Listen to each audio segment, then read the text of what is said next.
Pengumuman dalam bahasa Inggris yang elegan namun dingin terdengar samar-samar di ruang tunggu keberangkatan Bandara Internasional Soekarno-Hatta, berpadu dengan suara roda koper yang bergesekan di lantai keramik mengilap, menciptakan suasana yang serba tergesa-gesa dan sibuk.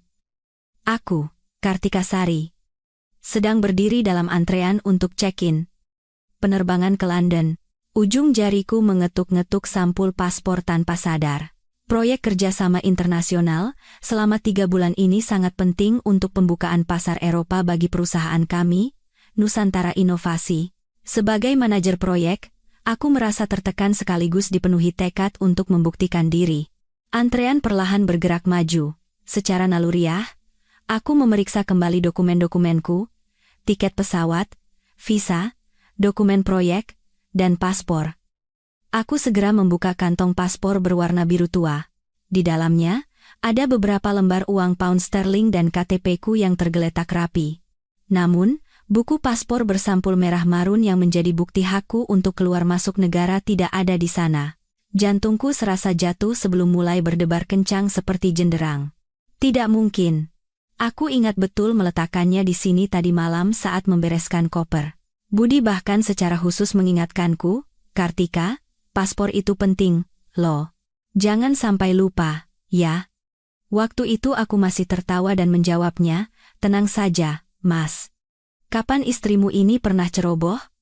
Tak kusangka aku harus menelan ludahku sendiri secepat ini. Aku memaksa diri untuk tenang, menarik napas dalam-dalam, mencoba mengingat di mana terakhir kali melihat paspor itu. Di meja kerja ruang baca?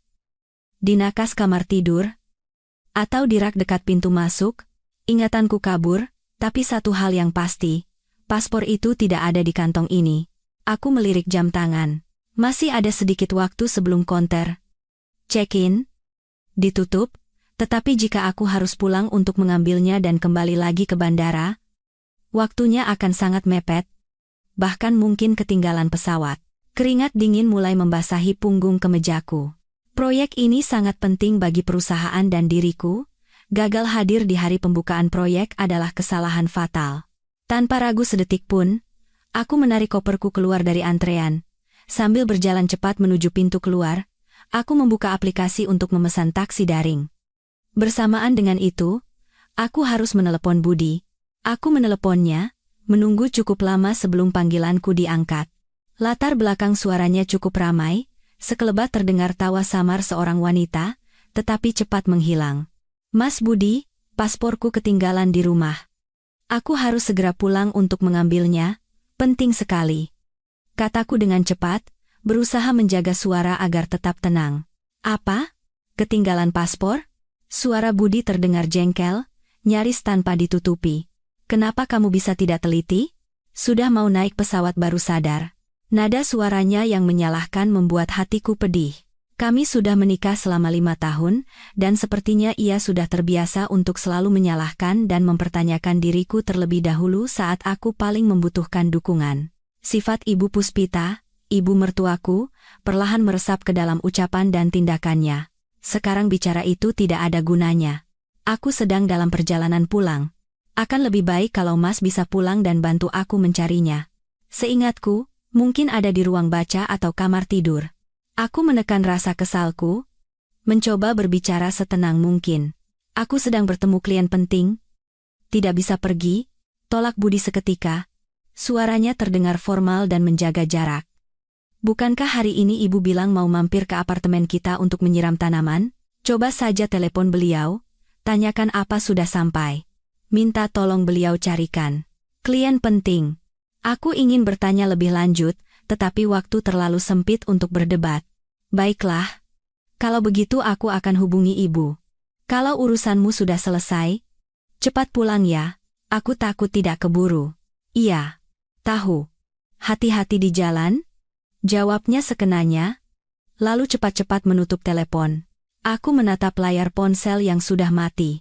Perasaan hampa yang aneh menyerangku. Inikah pria yang pernah berjanji dengan mantap sebelum menikah akan menjadi perisai terkuat untukku? Aku menepis kepahitan di hati dan beralih menelepon Ibu Puspita, ibu mertuaku. Saat telepon diangkat, suara latar belakangnya sunyi senyap, sangat tidak biasa. Ibu, Apakah hari ini ibu jadi menyiram tanaman di apartemen? Kebetulan paspor Kartika ketinggalan di rumah, Bu. Ini Kartika sedang dalam perjalanan pulang. Kalau ibu sudah sampai, bisa tolong carikan? Mungkin ada di ruang baca atau kamar tidur. Aku berusaha membuat suaraku sesopan dan sekhawatir mungkin.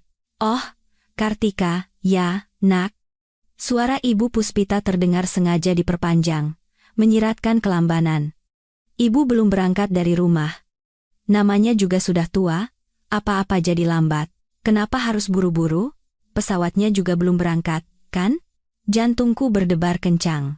Ibu mertuaku memang tidak suka aku sering bepergian ke luar negeri untuk bekerja. Beliau berpendapat bahwa wanita seharusnya di rumah mengurus suami dan anak. Perjalanan selama 3 bulan kali ini jelas membuatnya semakin kesal. Caranya mengulur-ulur waktu saat ini sulit untuk dikatakan tidak disengaja. Tapi ini benar-benar mepet, Bu. Mohon ibu bisa lebih cepat sedikit, atau berikan saja kode pintu apartemennya pada Kartika, nanti Kartika panggil kurir untuk mengambilnya. Aku tahu ibu tidak suka orang luar tahu kode pintu, tapi ini cara tercepat yang terpikirkan olehku. Apa kamu gila? Suara Ibu Puspita langsung melengking, seolah ekornya terinjak. Kode pintu mana bisa dikasih ke sembarang orang? Barang berharga di rumah itu banyak. Tunggu sebentar, ibu segera berangkat sekarang juga. Meskipun berkata demikian, nada suaranya yang tidak rela nyaris menembus keluar dari pengeras suara. Terima kasih, Bu. Mohon cepat ya, aku menutup telepon dengan lemas. Perasaan tidak nyaman yang awalnya kecil, bagaikan setetes tinta di air jernih, kini menyebar dengan cepat.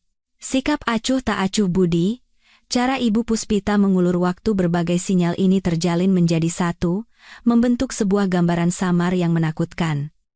Tapi saat ini, aku tidak punya waktu untuk berpikir lebih dalam. Seluruh fokusku tercurah pada perlombaan melawan waktu. Taksi melaju kencang di jalan tol, pemandangan di luar jendela berlalu dengan cepat.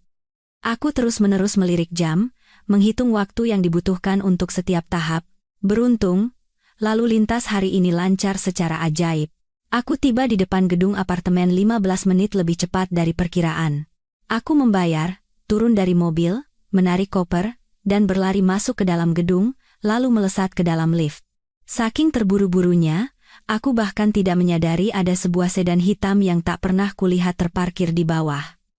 Di atap mobil itu, ada papan nama sebuah perusahaan agen properti. Lift perlahan naik, angka digital terus berubah. Aku menatap angka merah itu, jantungku ikut berdebar tak karuan, berharap ibu sudah tiba dan menemukan pasporku. Ting! Lift tiba di lantai unitku. Pintu perlahan terbuka. Aku menarik koper dan melangkah keluar, tetapi pemandangan di lorong membuatku membeku di tempat. Pintu baja apartemenku yang tebal kini terbuka lebar. Dari dalam, terdengar suara percakapan beberapa orang asing bercampur dengan suara melengking khas Ibu Puspita, yang terdengar sangat bersemangat dan penuh kebanggaan. Soal denah unit ini tidak perlu diragukan lagi, Pak. Sangat lega, sirkulasi udaranya bagus karena menghadap utara selatan, pencahayaannya juga sempurna. Dulu anak saya, Budi, membeli ini juga karena suka lokasinya. Lantainya juga pas, tidak terlalu tinggi, jadi tenang dan pemandangannya indah. Kalau bukan karena sedang butuh uang mendesak, kami tidak akan menjualnya.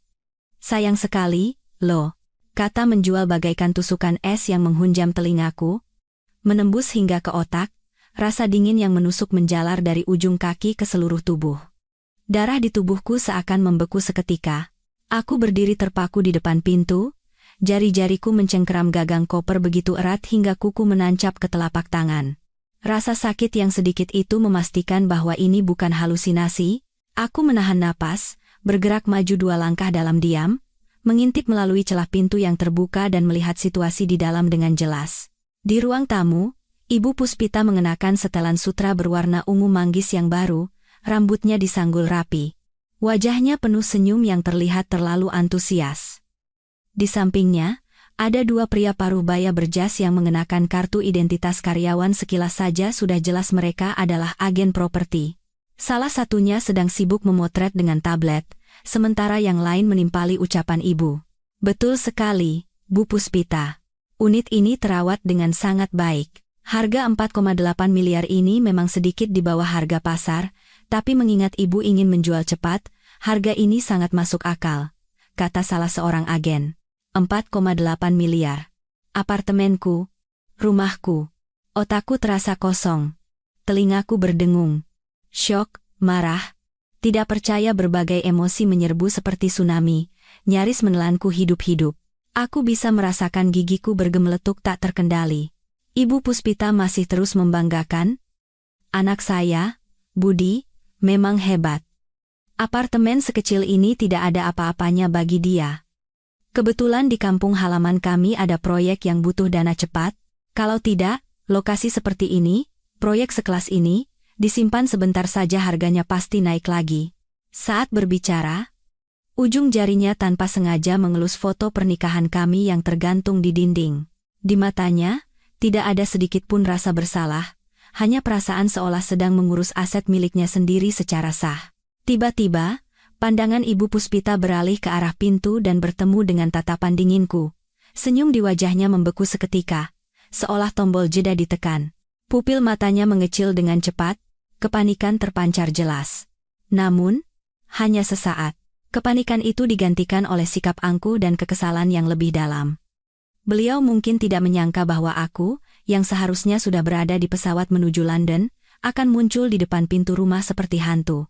Kedua agen itu ikut menoleh mengikuti arah pandangannya, wajah mereka penuh kebingungan. Suasana menjadi hening seperti di pemakaman. Aku berdiri di ambang pintu, di belakangku adalah lobi lift yang dingin, di depanku adalah rumahku yang sedang terang-terangan dijual.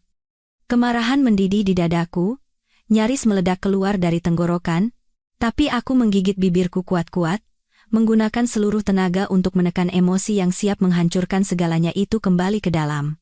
Mengamuk, mempermalukan ibu mertua di depan agen properti, selain membuat orang lain menonton drama keluarga murahan, apa untungnya, berteriak histeris tidak pernah menjadi gaya Kartika Sari. Aku menarik napas dalam-dalam, lalu perlahan mengembuskannya. Di wajahku, muncul seulas senyum tipis yang begitu datar hingga nyaris tak terlihat. Aku menarik koperku, melangkah masuk. Hak sepatuku beradu dengan lantai marmer, menghasilkan irama yang jelas dan dingin. Ibu. Aku membuka mulut, suaraku begitu datar hingga aku sendiri terkejut. Ada tamu, ya? Ibu Puspita tidak menyangka aku akan bereaksi seperti ini. Beliau tertegun sejenak sebelum seolah sadar kembali, sedikit mengangkat dagunya dan menjelaskan dengan nada seolah sedang beramal. Kartika, kok kamu bisa kembali? Bukannya harus kerja? Oh, ini, kedua bapak ini agen dari perusahaan properti. Ibu sedang mengajak mereka melihat-lihat rumah. Budi tidak memberitahumu ya kalau keluarga kita sedang butuh uang cepat? Apartemen ini harus segera dijual. Dia tahu tentang ini juga? Keputusasaan yang dingin dan rasa sakit karena dikhianati menyerang jantungku dengan hebat, tapi sekarang bukan waktunya untuk bertanya. Pandanganku menyapu kedua agen yang tampak canggung, lalu aku mengangguk kecil. Oh, begitu rupanya. Aku tidak membantah, tidak bertanya, bahkan tidak memandang ibu lagi, seolah ini adalah masalah sepele. Aku beralih kepada para agen. Suaraku sopan namun menyiratkan jarak. Mohon maaf, bapak-bapak, mungkin ibu saya kurang mengetahui detailnya. Transaksi jual beli unit ini sepertinya masih ada beberapa hal yang perlu diverifikasi. Hari ini terima kasih sudah datang berkunjung. Bagaimana kalau kita bertukar nomor kontak dulu? Nanti setelah keluarga kami berdiskusi, kami akan menjadwalkan kunjungan lagi. Sikap dinginku membuat semua orang terkejut. Para agen saling berpandangan, mungkin tidak pernah bertemu pemilik rumah yang begitu rasional. Ibu Puspita pun melebarkan matanya, seolah baru pertama kali mengenalku. Tanpa menunggu mereka sadar, aku berjalan lurus ke lemari pajangan, mengambil 2 kartu namaku dari kotaknya, dan menyerahkannya kepada mereka. Ini nomor telepon saya.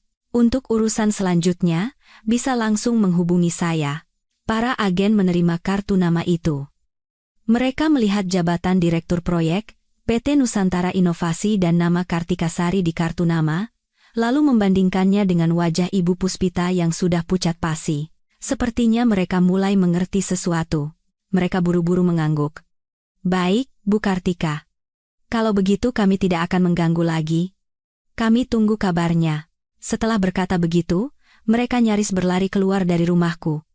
Pintu berbunyi, klik, pelan saat ditutup. Di ruang tamu, hanya tersisa aku dan Ibu Puspita yang raut wajahnya berubah-ubah. Suasana langsung menjadi tegang begitu para agen menghilang di balik pintu. Suara kunci yang berputar pelan bagaikan garis pemisah yang jelas, mengakhiri adegan penawaran rumah yang memalukan tadi dan menarik aku serta Ibu Puspita kembali ke kenyataan yang dingin. Alat pelembab udara beraroma mahal di ruang tamu masih bekerja dalam senyap, menyebarkan wangi kayu yang lembut, tetapi sama sekali tidak cocok dengan suasana yang memanas saat ini. Sinar matahari menembus jendela besar, menebarkan bayangan di lantai, namun tak mampu menembus hati Ibu Puspita yang sedang keruh. Jelas sekali beliau belum pulih dari keterkejutannya atas ketenanganku yang tidak biasa tadi. Beliau menatapku dengan curiga. Di matanya yang penuh perhitungan itu, kepanikan telah digantikan oleh kemarahan yang lebih besar. Beliau mungkin sudah mengantisipasi aku akan berteriak histeris atau menuntutnya dengan hak apa ia menjual rumahku. Jika demikian, beliau bisa menggunakan statusnya sebagai orang tua dan alasan demi keluarga atau kamu tidak mengerti apa-apa untuk menekanku. Tapi aku tidak melakukan itu. Aku bahkan tidak langsung menghadapinya. Aku hanya menepikan koper ke dinding agar tidak menghalangi jalan, lalu berjalan lurus ke dispenser air dan menuang segelas air hangat untuk diriku sendiri. Jari-jariku yang menyentuh gelas terasa dingin, membantu sedikit menenangkan darahku yang mendidih dan amarahku. Aku membutuhkan ketenangan yang mutlak untuk menghadapi badai yang akan datang. Kartika. Akhirnya, Ibu Puspita tidak tahan lagi. Suaranya yang melengking memecah keheningan, syarat dengan kemarahan karena merasa dilecehkan. Sikap apa-apaan ini? Tadi aku bicara apa kamu tidak dengar? Rumah ini mau dijual. Budi juga sudah setuju. Kamu tiba-tiba pulang dan bersikap seperti itu di depan agen. Apa maksudmu? Aku perlahan berbalik, bersandar pada meja dapur yang dingin, menyesap sedikit air, lalu menatap wajahnya yang mulai memerah karena emosi. Dulu, aku pernah memandang wajah ini dengan hormat dan berusaha menyenangkannya karena ia adalah Ibu Budi. Aku berharap keluarga kami bisa hidup rukun. Tapi provokasi yang tak beralasan dan sikapnya yang melewati batas berkali-kali telah mengikis habis ikatan tipis di antara kami. Iya, Bu, suaraku masih datar tanpa riak. Ibu bilang Budi setuju. Apa ada buktinya? Misalnya surat kuasa darinya? Atau, bagaimana kalau Kartika telepon dia sekarang untuk konfirmasi? Aku berpura-pura akan mengambil ponsel. Wajah Ibu Puspita langsung berubah. Matanya bergerak gelisah, bicaranya menjadi gagap, untuk apa ditelepon? Budi sedang bicara dengan klien penting, tidak ada waktu mengangkat teleponmu. Aku ini ibunya. Apa aku tidak bisa memutuskan untuknya? Rumah ini? Apa aku tidak punya hak sama sekali? Rumah ini? Aku mengulang kata itu pelan.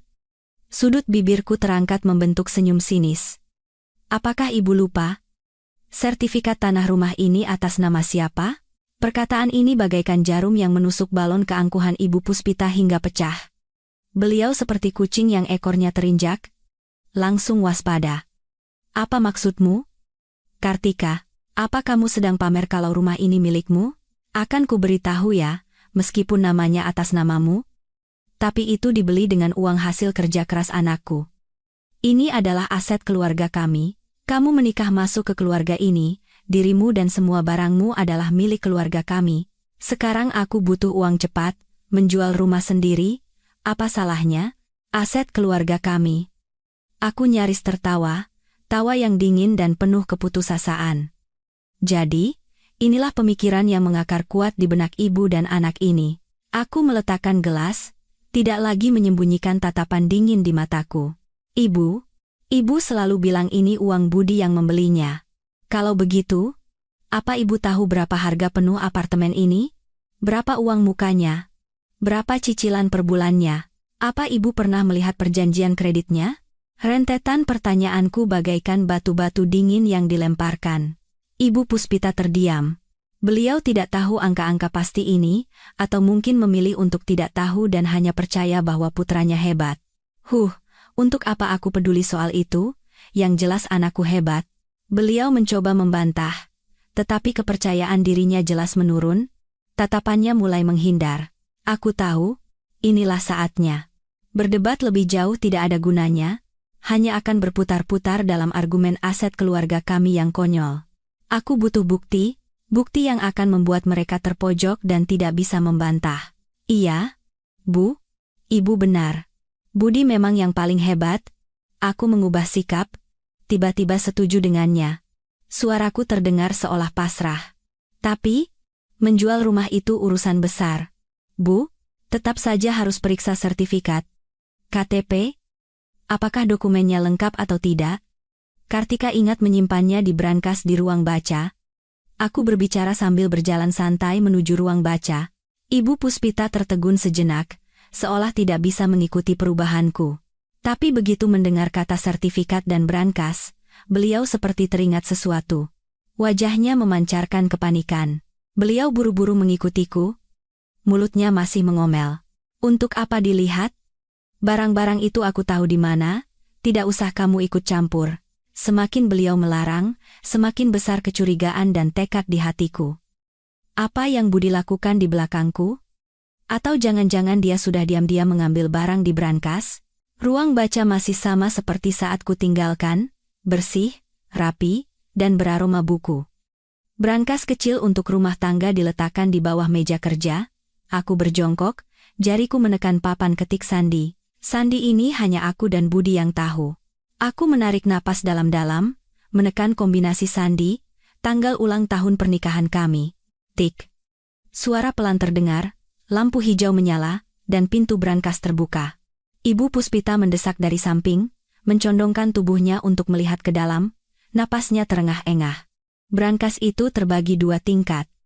Tingkat atas berisi kotak perhiasan, buku tabungan, dan beberapa amplop dokumen penting yang tersusun rapi. Tingkat bawah cukup kosong. Pandanganku tertuju pada amplop koklat tebal berisi dokumen properti di tingkat atas. Aku mengulurkan tangan dan mengambilnya. Rasanya berat. Ibu Puspita menatap tanganku tajam. Aku membuka tali pengikatnya dan mengeluarkan dokumen di dalamnya satu persatu. Akta jual beli, sertifikat hak milik, bukti pembayaran pajak, bukti pembayaran iuran pengelolaan. Semua dokumen lengkap. Aku membuka sertifikat hak milik bersampul krem terlebih dahulu. Di kolom pemegang hak, tercetak jelas 3 kata, Nona Kartika Sari. Di kolom jenis kepemilikan, tertulis dengan jelas, hak milik tunggal. Huruf hitam di atas kertas putih. Bukti yang tak terbantahkan. Meskipun dalam hati sudah menduga, saat melihat namaku sendiri lagi, perasaan campur aduk antara kepahitan, kemarahan, dan kelegaan menyeruak hingga sesak di dada. Aku berusaha menahannya, tidak menunjukkan emosi apapun. Ibu Puspita juga melihatnya. Wajahnya langsung pucat pasi, bibirnya bergetar.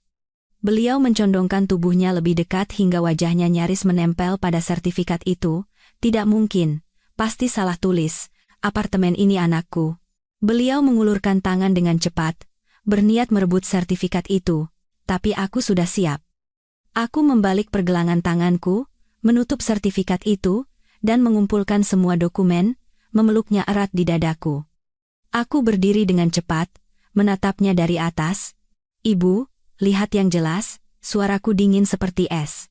Apartemen ini adalah milik Kartika Sari seorang, sejak awal. Tidak ada kaitan kepemilikan secara hukum apapun dengan Mas Budi atau keluarga ibu. Kamu bohong. Apartemen ini, kamu menipu anakku untuk membelikannya. Dasar rubah betina penipu. Ibu Puspita benar-benar kehilangan kendali.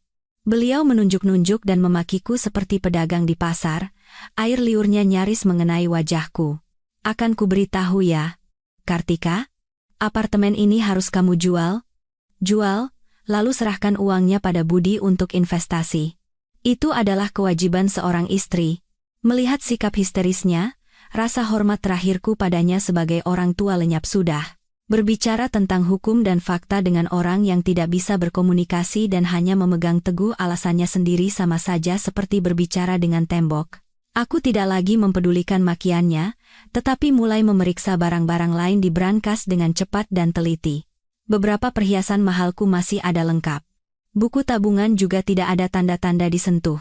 Tapi di lubuk hatiku, Aku masih merasa tidak nyaman. Budi dan Ibu Puspita berani membawa orang untuk melihat dan menjual rumah seterang-terangan ini, hanya bermodalkan keangkuhan ibu dan teori aset keluarga karangan mereka? Pandanganku menyapu tingkat bawah brankas sekali lagi. Selain kotak lensa kamera yang jarang dipakai, sepertinya ada sebuah benda hitam kecil mirip flash drive yang baru. Jantungku berdebar. Aku membungkuk dan mengambilnya. Benar, sebuah flash drive. Bentuknya biasa saja, tapi kemunculannya di sini terasa aneh. Brankasku hampir tidak pernah menyimpan perangkat elektronik. Naluri mengatakan ada sesuatu di dalamnya. Aku menggenggam flash drive, itu erat di telapak tangan, lalu di hadapan Ibu Puspita, aku memasukkan kembali dokumen properti ke dalam amplop, mengunci brankas, dan dengan cepat mengubah kata sandinya menjadi tanggal lahir ibuku sendiri. Aku melakukan semuanya tanpa sembunyi-sembunyi. Kenapa kamu ganti sandinya? Jerit Ibu Puspita. Mencegah pencuri, Bu, jawabku dingin, lalu diam-diam memasukkan flash drive itu ke saku celana jeansku. Sekarang bukan waktunya untuk memeriksanya. Setelah semuanya selesai, aku mengambil ponsel dan tas kecilku. Tanpa memandang Ibu Puspita yang masih berdiri gemetar karena marah, aku menarik koper dan berjalan ke pintu lagi. Kartika, kamu mau kemana? Berhenti. Bicara dulu sampai jelas, teriak Ibu Puspita sambil berlari mengejarku. Aku menghentikan langkahku, berbalik menatapnya, tatapanku tanpa kehangatan. Ibu, apartemen ini milik Kartika. Siapapun jangan harap bisa menyentuhnya. Soal apa rencana ibu dan putra ibu, nanti juga kita akan tahu. Sekarang, Kartika harus mengurus pekerjaan dan perjalanan. Dan tolong, ibu keluar dari apartemen Kartika sebelum Kartika kembali. Selesai berkata, aku membuka pintu dan berjalan keluar tanpa menoleh ke belakang, meninggalkan suara makiannya yang penuh amarah. Lift turun, tapi hatiku semakin terpuruk. Masalah paspor telah tersapu oleh kejadian tak terduga ini. Tapi aku harus tetap ke London. Masalah di sini butuh waktu untuk direncanakan. Begitu duduk di taksi, aku segera menelepon, menceritakan situasinya, dan meminta bantuannya untuk mengordinasikan penjadwalan ulang tiket penerbangan tercepat ke London, sekaligus menghubungi rekan kerja di Inggris untuk membantu menjelaskan situasinya. Kemudian, aku mengeluarkan flash drive hitam itu, menyambungkannya ke adaptor ponselku. Jantungku berdebar tak terkendali. Di dalam flash drive hanya ada satu folder. Saat dibuka, ada beberapa file audio. Nama filenya sederhana, hanya tanggal. Aku membuka file terbaru. Di headphone, suara percakapan Budi dengan seorang pria asing langsung terdengar. Latar belakangnya sepertinya di sebuah restoran atau kafe. Pria asing. Pak Budi, tenang saja. Asalkan ada sertifikat dan surat kuasa dari istri Bapak, urusan pinjaman agunan ini bisa saya atur dengan mudah. Nilai taksirannya 4,8 miliar. Bisa pinjam sekitar 3 miliar, tidak masalah. Bunga bisa kita negosiasikan. Budi suaranya terdengar kesal. Surat kuasa ini yang agak rumit. Kartika sepertinya tidak akan mudah setuju. Dan sertifikatnya dia simpan baik-baik. Pria asing? Kalau begitu memang agak sulit. Pak, tanpa persetujuan pemilik bersama, agunan tidak bisa diproses. Kecuali Bapak mau coba cara lain. Misalnya, minta bantuan ibu Anda untuk memikirkan sebuah rencana. Bagaimanapun juga, kan, keluarga sendiri. Budi terdiam. Saya pikirkan dulu. Kalau memang tidak bisa, terpaksa harus dilakukan diam-diam. Yang penting dapat uangnya dulu. Urusan nanti belakangan. Perusahaan sudah tidak bisa menunggu lagi. File audio berakhir di situ. Jari-jariku terasa dingin, darah di tubuhku seakan membeku. Agunan. Surat kuasa. Dilakukan diam-diam. Ternyata, menjual rumah hanyalah kedok, atau mungkin rencana cadangan dari Ibu Puspita. Tujuan Budi yang sebenarnya adalah menggadaikan apartemenku untuk mendapatkan dana segar bagi perusahaannya yang katanya sedang butuh uang cepat. Perasaan dikhianati yang luar biasa bagaikan tangan dingin yang mencekik leherku hingga nyaris tak bisa bernapas. 5 tahun pernikahan, kukira aku telah memberikan segalanya untuk keluarga, berusaha menyeimbangkan pekerjaan dan kehidupan pribadi. Tapi yang kudapat adalah rencana penipuan dari suamiku sendiri. Marah, sakit hati, berbagai emosi nyaris mencabik-cabikku. Tapi aku tahu, sekarang bukan waktunya untuk bersedih. Aku menarik napas dalam-dalam, memaksa diri untuk tenang. Aku menyalin file audio ini beserta file lainnya yang isinya sebagian besar serupa, tentang konsultasi mencari cara menggadaikan sertifikat mengenkripsinya, lalu mencadangkannya di cloud, dan beberapa perangkat lain. Ini adalah bukti penting yang mungkin akan berguna di masa depan. Setelah itu, aku menghapus riwayat pemutaran file di ponsel, mencabut flash drive, dan menatap pemandangan di luar jendela mobil yang berlalu cepat. Tatapanku perlahan berubah menjadi tajam, tegas, dan dingin. Budi. Ibu Puspita, kalian ingin rumah, ingin uang, kan? Baiklah. Akan kutunjukkan pada kalian bagaimana rasanya dunia terbalik. Permainan pernikahan ini, sudah saatnya aku yang menentukan aturannya. Pertama-tama, aku harus memastikan proyek di London tidak terganggu. Itulah fondasi stabilitas hidupku. Setelah itu, aku akan kembali dan memainkan permainan ini dengan kalian sampai tuntas. Penerbangan dijadwal ulang 5 jam kemudian. Aku menggunakan waktu ini untuk pergi ke kantor hukum, menemui Pak Hendra, pengacara yang sudah kukenal. Aku menceritakan semua yang terjadi hari ini kecuali isi flash drive, yang masih kusimpan, dan memberinya salinan sertifikat tanah untuk konsultasi hukum awal. Aku juga menandatangani sebuah surat kuasa, memberinya wewenang untuk menangani segala urusan hukum terkait apartemenku selama aku di luar negeri, terutama untuk mencegah segala bentuk jual-beli atau pengagunan tanpa persetujuanku. Pak Hendra mendengarkan ceritaku dengan wajah serius, berjanji akan segera menindaklanjutinya, dan mengingatkanku untuk berhati-hati dalam mengumpulkan bukti lebih lanjut. Setelah semuanya beres, aku kembali ke bandara dengan perasaan tenang yang diselimuti tekad. Pesawat lepas landas dengan mantap, menembus awan yang diwarnai keemasan oleh cahaya senja, indah seperti emas cair. Tapi aku sama sekali tidak punya mood untuk mengaguminya. Di kabin yang remang-remang, sebagian besar penumpang tertidur atau tenggelam dalam dunia mereka sendiri dengan headphone terpasang. Aku duduk di dekat jendela, membuka dokumen proyek di pangkuanku, tapi pandanganku kosong. Jari-jariku tanpa sadar mengelus tepi kertas. Perjalanan panjang belasan jam ini cukup untuk meredakan gelombang amarah, menyisakan hanya nalar yang dingin dan kokoh seperti batu karang yang diterpa ombak. Otakku bekerja cepat, merangkai kembali informasi yang tercecer beberapa jam sebelumnya. Ibu Puspita menjual rumah, flash drive, di brankas, dan rekaman suara Budi. Aku mencoba membangun gambaran utuh dari semua kejadian. Perusahaan Gria Tekno, bisnis menengah milik Budi di bidang smart home. Meskipun aku tidak ikut campur dalam detailnya, aku tahu persaingan pasar beberapa tahun terakhir sangat ketat. Bisnisnya tidak berjalan mulus. Ia pernah beberapa kali mengeluh, berharap aku bisa menggunakan koneksiku di Nusantara Inovasi untuk membukakan jalan atau meminjamkan sejumlah uang untuk modal kerja. Tapi aku menolaknya dengan alasan konflik kepentingan dan peraturan perusahaan. Karena itu, ia sering mengeluh bahwa aku tidak berperasaan dan tidak peduli pada keluarga. Sekarang, sepertinya masalah likuiditasnya jauh lebih parah dari yang kukira, sampai-sampai ia harus menempuh cara nekat, merencanakan sesuatu terhadap aset yang kubeli dengan uang pribadiku sebelum menikah. Apakah itu diagunkan atau dijual murah seperti yang dilakukan ibunya? Mungkin ibu dan anak itu belum sepakat. Ibu Puspita mungkin hanya tahu bahwa menjual rumah akan mendatangkan uang tunai dalam jumlah besar dengan cepat. Sementara Budi mungkin lebih condong pada pengagunan, yang akan mendapatkan uang sekaligus tetap mempertahankan rumahnya, atau dengan kata lain, mempertahankan medan pertempuran untuk terus menggerogoti asetku. Ketika teringat kalimat Budi di rekaman suara, kalau memang tidak bisa, terpaksa harus dilakukan diam-diam. Yang penting dapat uangnya dulu, urusan nanti belakangan.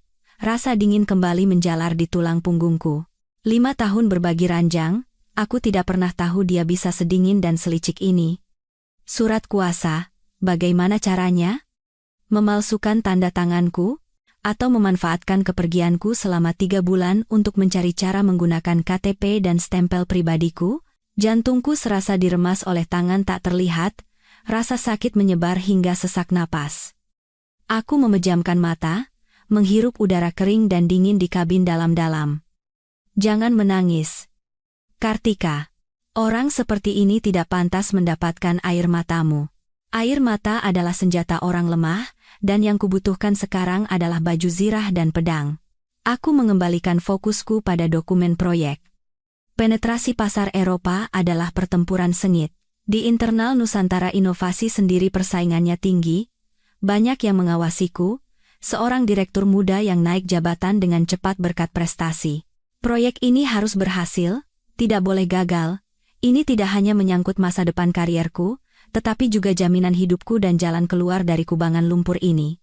Aku harus memisahkan emosi pribadi, setidaknya untuk 3 bulan ke depan, dan mencurahkan seluruh energiku pada pekerjaan. Saat pesawat mendarat di Bandara Heathrow, London, hari masih pagi, udara yang lembab dan segar menyambut wajahku, membawa aroma khas vegetasi daerah ini. Aku menyalakan ponsel, menghubungkannya ke internet. Notifikasi dari WhatsApp dan pesan masuk berbunyi bertubi-tubi. Sebagian besar adalah pesan dari grup kerja. Rekan-rekan bertanya tentang perjalanan dan janji penjemputan di bandara. Aku segera membalas bahwa aku sudah tiba dan sedang melewati imigrasi. Kemudian, aku melihat pesan yang belum terbaca dari Budi. Waktu pengirimannya adalah setelah aku lepas landas dari Indonesia. Kartika, tadi ibu menelepon, katanya kamu pulang ke apartemen. Ada apa? Paspornya sudah ketemu? Nadanya terdengar khawatir, tetapi di antara baris kalimatnya tersirat upaya untuk memancing informasi. Dia pasti sudah tahu dari ibunya tentang kejadian penjualan rumah itu. Ini adalah caranya melempar batu sembunyi tangan.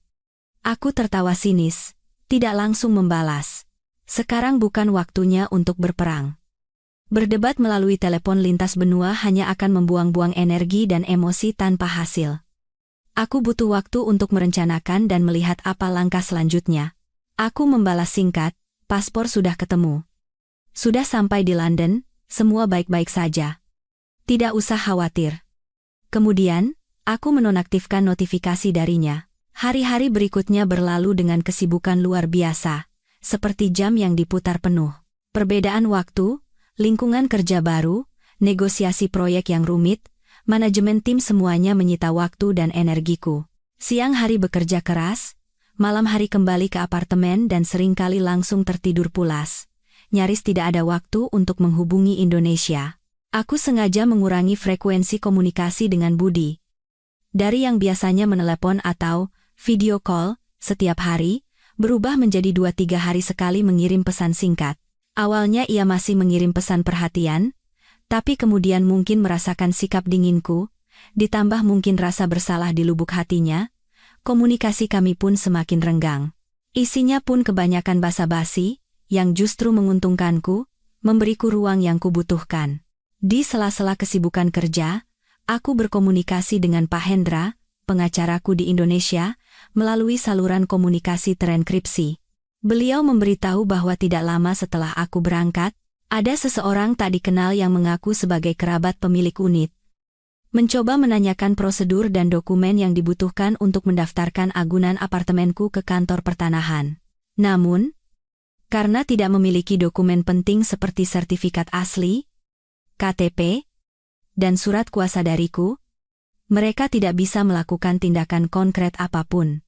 Pihak tersebut sangat berhati-hati, tidak meninggalkan informasi perusahaan atau data pribadi. Tapi yang pasti, mereka sedang mencoba menjajaki kemungkinan. Bu Kartika, kata Pak Hendra dalam pesan suara. Ibu harus ekstra hati-hati, jaga baik-baik KTP, stempel, dan barang penting lainnya. Aku langsung mengerti. Budi tidak menyerah pada idenya untuk menggadaikan apartemen. Dia pasti sedang mencari cara untuk mendapatkan dokumen-dokumenku, atau menunggu aku lengah. Sungguh ironis. Bersamaan dengan itu, aku menyewa seorang teman yang merupakan detektif swasta terpercaya untuk menyelidiki kabar tentang perusahaan Gria Tekno dan kondisi keuangan pribadi Budi. Beberapa hal tidak cukup hanya dengan dugaan, aku butuh bukti yang bisa memojokkannya. Waktu berlalu dengan cepat di tengah kesibukan dan gelombang di bawah permukaan. Tanpa terasa, aku sudah berada di London selama lebih dari 2 bulan. Proyek berjalan sangat baik, Kesepakatan kerja sama awal dengan distributor terbesar di sana sudah tercapai, tinggal negosiasi detail akhir dan upacara penandatanganan. Di dalam tim, peranku juga semakin diakui. Saat kupikir aku bisa sedikit bernapas lega dan bersiap untuk tahap akhir pekerjaan, suatu malam waktu Inggris, sekitar pukul 9 malam yang berarti dini hari di Indonesia, ponselku bergetar hebat. Bukan notifikasi WhatsApp, melainkan panggilan telepon internasional langsung. Nama yang muncul di layar adalah Budi Hartono. Aku sedang duduk di meja kerja di hotel, merevisi draft akhir kontrak di laptop. Melihat namanya, jantungku berdebar kencang. Jam segini di Indonesia seharusnya sekitar pukul 1 atau 2 pagi, kenapa dia menelepon jam segini? Apalagi panggilan langsung yang mahal. Naluri kuat memberitahuku sesuatu telah terjadi, atau pihak sana sudah kehabisan akal. Aku tidak langsung mengangkatnya. Nada dering terus berbunyi di kamar yang sunyi, terdengar menusuk telinga. 1 kali, 2 kali, 3 kali. Begitu panggilan terputus, nyaris tanpa jeda, ponselku kembali berdering membabi buta. Aku menarik napas dalam-dalam, menutup laptop, mengambil ponsel, dan berjalan ke jendela. Pemandangan malam kota London yang gemerlap, dengan lampu-lampu neon yang melukiskan kemegahan kota besar, terasa sangat kontras dengan dinginnya hatiku. Ketika telepon berdering untuk ke-7 atau ke-8 kalinya, aku menekan tombol terima dan menjauhkan ponsel sedikit dari telinga.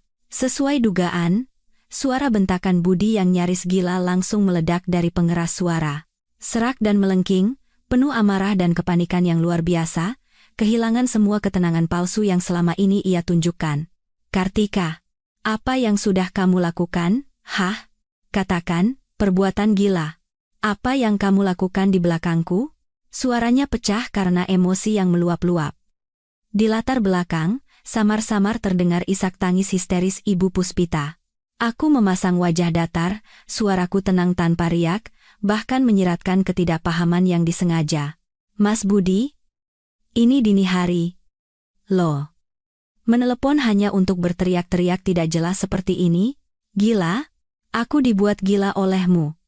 Suaranya naik 1 oktav, nyaris memecahkan gendang telingaku. Kantor pertanahan. Tadi orang dari kantor pertanahan meneleponku. Bilang kalau apartemen itu sudah ganti nama pemilik. Pemilik baru akan mengecek unitnya besok.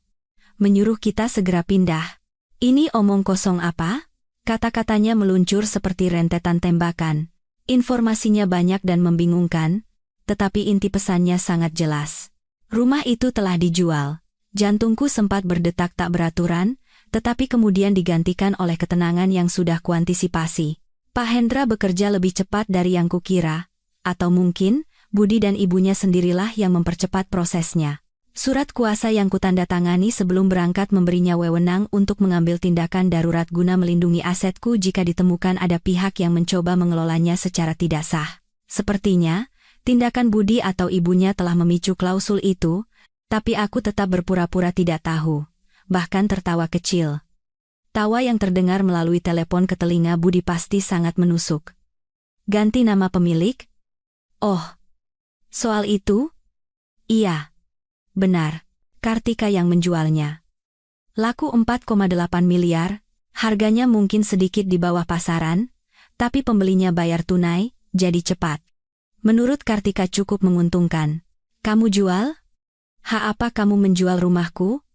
Suara Budi melengking hingga nyaris pecah, penuh dendam karena merasa dikhianati. Kartika?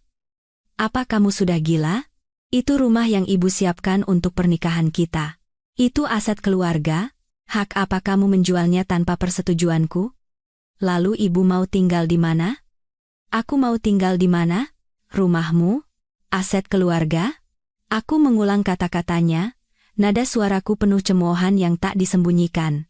Mas Budi, apa kamu sudah lupa? Atau memang tidak pernah ingat? Sertifikat tanahnya jelas-jelas tertulis atas nama Kartika Sari seorang. Ini adalah apartemen yang kubeli dengan seluruh uang tabunganku sendiri sebelum menikah. Secara hukum, ini milikku pribadi sejak awal. Aku menjual barang milikku sendiri. Apa perlu persetujuan dari penyewa sepertimu? Ujung telepon hening seketika. Hanya terdengar suara napas Budi yang tersengal-sengal, seperti binatang buas yang tercekik. Beberapa detik kemudian, jeritan yang lebih gila meledak, bercampur dengan umpatan putus asa. Kartika, dasar wanita kejam, kamu merencanakan ini, kamu sudah merencanakannya sejak awal, kan? Pergi kerja 3 bulan apanya, kamu hanya cari alasan untuk menjual rumah, kamu mau membuat aku dan ibu mati, kan? Akan kuberitahu, tidak akan bisa. Rumah ini tidak akan bisa kamu jual. Aku akan cari orang, aku akan gugat kamu. Aku akan membuatmu tidak tenang hidup. Gugat aku? Aku menyela dengan dingin. Bagus.